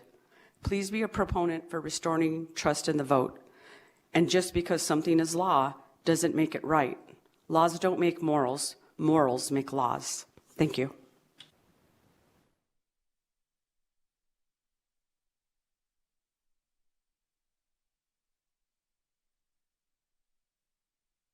Helen Oseguera, HELENOSEGUERA. First of all, I want to say thank you to Senator Krasner and all of you that voted or opposed these motions for these regulations for our voting process. As we have stated before, and as Senator Krasner had said, we the people do not agree with you taking control of our votes. We the people are in control of our votes. You don't get to tell us what to do. We govern you. We are your bosses. You do not get to take a stake in taking our voices away by regulating our voting process. For a long time, we've been voting with paper ballots, hand counting, one-day votes, and getting the results of those votes for one day until machines and tabulators came into play. We do not need these machines. They are corrupted. And as you all know, there are several lawsuits going right now with machine problems and tabulator problems in several states. This is not the only state that's been corrupted. We need to stand up for our right to vote, as our military members have died for, to our rights for voting processes. We get to elect you to be our government, to give us the voice that we need. But if you're not willing to give us our voice and you're going to control us by making regulations over our votes, you do not need to be in office. You should be removed immediately. We do not accept the fact that you're going to sit here and regulate our votes and make laws that we do not accept. We oppose every single one of these regulations that you just did. We want hand counting, paper ballots, same-day voting, and getting results the same day. Period. Get rid of the machines, get rid of the tabulators. We don't need it. I did the hand counting in Nye County myself. I experienced the results were 99.9% accurate over the machines. The machines are not good. They are bad, and they will corrupt every single election going forward. That's all I have to say. Thank you to all of you that voted oppose these regulations. Thank you. Okay, Carson City, please hit the microphone button, identify yourself for the record, and spell your name. You may begin. Joy Trushinsky, Trushenski. I also oppose all these votes for these regulations, and I commend the Republican people who voted against them. We have many documentaries covering the 2020 election fraud with voting machines and mail-in ballots and other problems. This includes the deep rig from Patrick Byrne's book showing voting machines were changed. Their voting machines votes were changed from Trump votes to Biden votes. Also, 2,000 Mules, which revealed mail-in ballot box stuffing at 1 a.m., 2 a.m. in major cities, and also spoke about voting machine hacking. Democrats, and it is a fact, changed our voting regulations for the 2020 presidential election to make it easier for fraud. So many judges, including those in Nevada, never even heard the evidence presented about this fraud. The Nevada Republican Party organized over 1,200 volunteers and 40 lawyers during the 2020 election to poll watch, staff our voter integrity hotline, and investigate every claim of voter fraud in the state. From these investigations, we obtained the following counts of voter fraud. 3,987 non-citizens voted, 1,506 deceased voters, 2,468 change of address out-of-state voters, 42,284 duplicate voters, 15,000. And we're right at the 2 minutes, so if you could go ahead and wrap up. Any additional comments we'd be happy to take in writing. Okay, well, there was evidence of fraud, and we need to have voter ID go back to paper ballots, no same-day registration, hand counting for those counties who choose it to do hand counting, and no interference in that, one-day voting, no non-citizens voting. Ballots must have security water so the rest markings. of the comments that you're reading, we can go ahead and take in writing because we're past the 2 minutes. So we're going to go ahead and go to the next speaker. And thank you for coming on down. And we'll take those written comments. You can submit them in writing. Next in Carson City, please. Hello, my name is Patty Downing, Pattydowning. Last month, I was invited to a conference in Missouri where people across this country who have been concerned about our elections gathered. I decided to take a poll of my fellow travelers and Uber drivers to see if they had an opinion of the 2020 election. I talked with 23 people. Only 2 people believed the presidential election was legitimate, while 9 of the 23 believed it was stolen. The rest were evenly divided between being open-minded if they saw evidence that it was rigged, and 6 who said no opinion. I kept hearing mail-in ballots should be rare. We need voter ID and hand-counted paper ballots. We were shown at the conference how easily the counting could be done. I've been to a caucus where we counted ballots with our neighbors. It was not complicated. While we don't have access to the voting machines, nor the tabulators and all of the software, we do have access to the data, the fingerprint that has been left behind. I have taken a deep dive into the cast vote record for District 1 in Washoe County. The graphs are abnormal, and the mail-in ballots were not consistent from beginning to end. One 5,000 block was worse than all the other 5,000 blocks. It started out 5 consecutive votes for Biden, then 1 for Trump, 8 for Biden, 1 for Trump, 21 for Biden, and 1 for Trump. That is a typical example of that block of votes. The bar graph is disturbing. One time it reached 36 consecutive votes for Biden. Dr. Walter Doherty, a mathematician who received his doctorate from Harvard, said the chance of having 30 tails in a row is 1 in a billion. I found a probability calculator and put in the possibility of 36 consecutive votes in a row. It said there was 0 chance.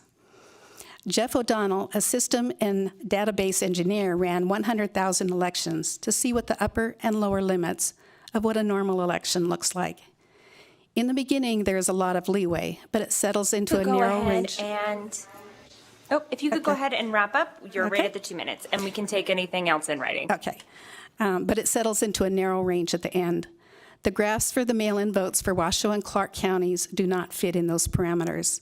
But if I shuffled the votes from beginning to end, then they do fit in the parameters. So anyway, I've submitted all the graphs for today and the links to some resources. Thank you very much. Okay, thank you. Okay, we will go to our phone lines. We'll turn it over to BPS. And as a reminder, it is 2 minutes, and if you have any additional comments, we can always take those even after the meeting. If you want to submit those, we can always take those written comments. If you'd like to participate in public comment, please press star 9 on your phone to take your place in the queue.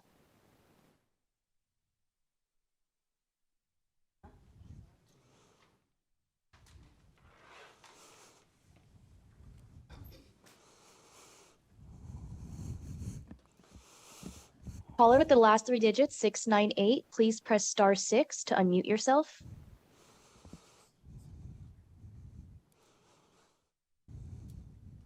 My name is Ellen Gifford. Listening to conversations today, one would think we were just now learning how to use people in elections, as if we never had elections before machines. But we did have elections without machines, and how did we do that? We used people. People actually got elected in these elections, and with a great deal more confidence in the system than what we have today. And I also want to mention I'm extremely concerned that a regulation has just been approved that contains language that is known to have already caused confusion and disruption to Nevada's elections. I honestly feel this is very irresponsible. Thank you.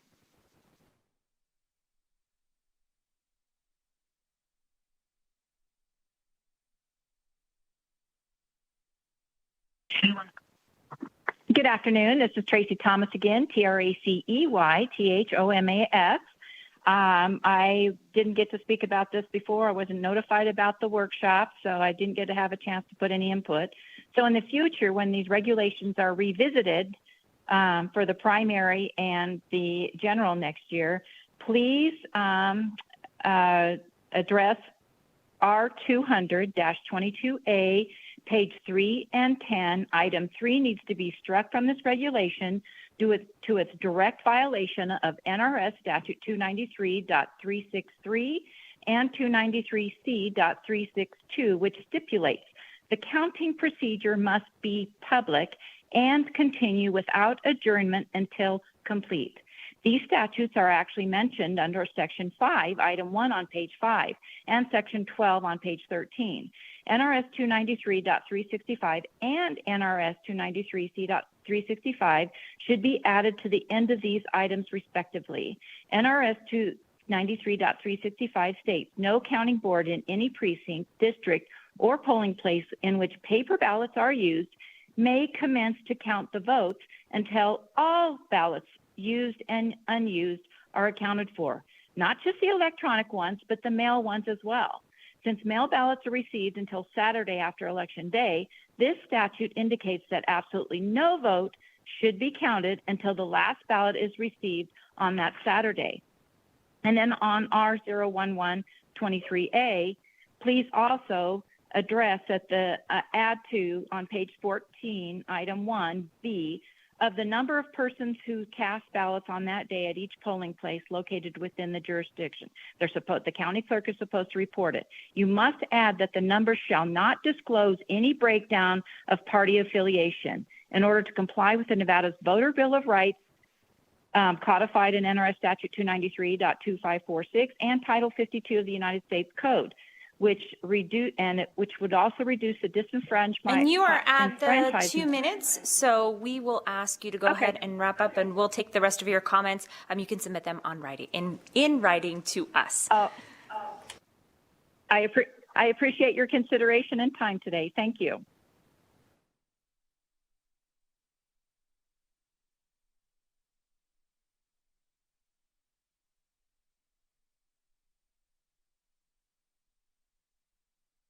Good afternoon. My name is Lisa Partee, Lisa, P as in Paul, A-R-T as in Tom, E-E.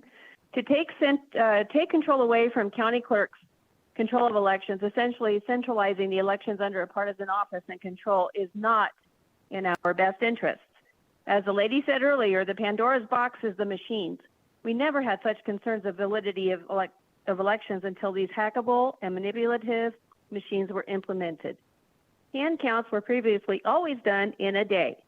They were auditable and verifiable. Not so with these machines. We only have delayed results with these machines and mail-in ballots.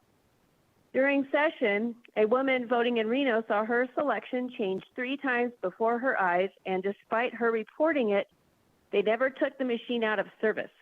We've never had these issues until these machines were used. Mr. Woloshyn is not being honest as to the integrity issues regarding these. Mail-in ballots have been demonstrated to be highly effective in cheating in elections, such as proven in the movie 2000 Mules. We need same-day, in-person voting by hand. These proposed changes are guaranteeing that we, the people, will never see another honest election in Nevada. Thank you to those who voted against this. I'm praying that the military will observe this election process in live time and punish those who cheat with tribunals. Thank you. Chair, there are no more callers at this time. Okay, great. Then with that, I think we have one more there in Carson City. Please go ahead and I think if you gave public comment earlier today, then we'll take that public comment. But if there's something new you want to say, we'll give you 2 minutes right now. Madam Chairman, this is Barbara Jones again, for the record, BARBARAJONS. I did comment earlier. This is just a couple of extra stresses, information that I couldn't go into. Is that okay? If it's new information, but be brief. Yes. Just 2 things.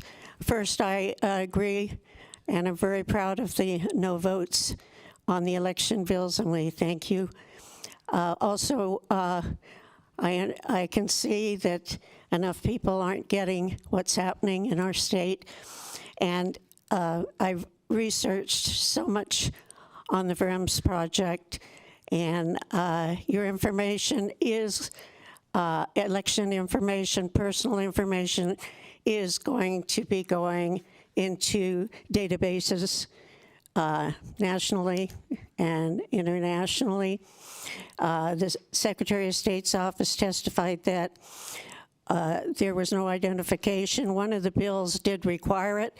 I cannot tell you if that was one that was vetoed or not, but also the voting machines, I just hate seeing a county penalized for their decisions, because we're all going on board. This isn't just Nevada.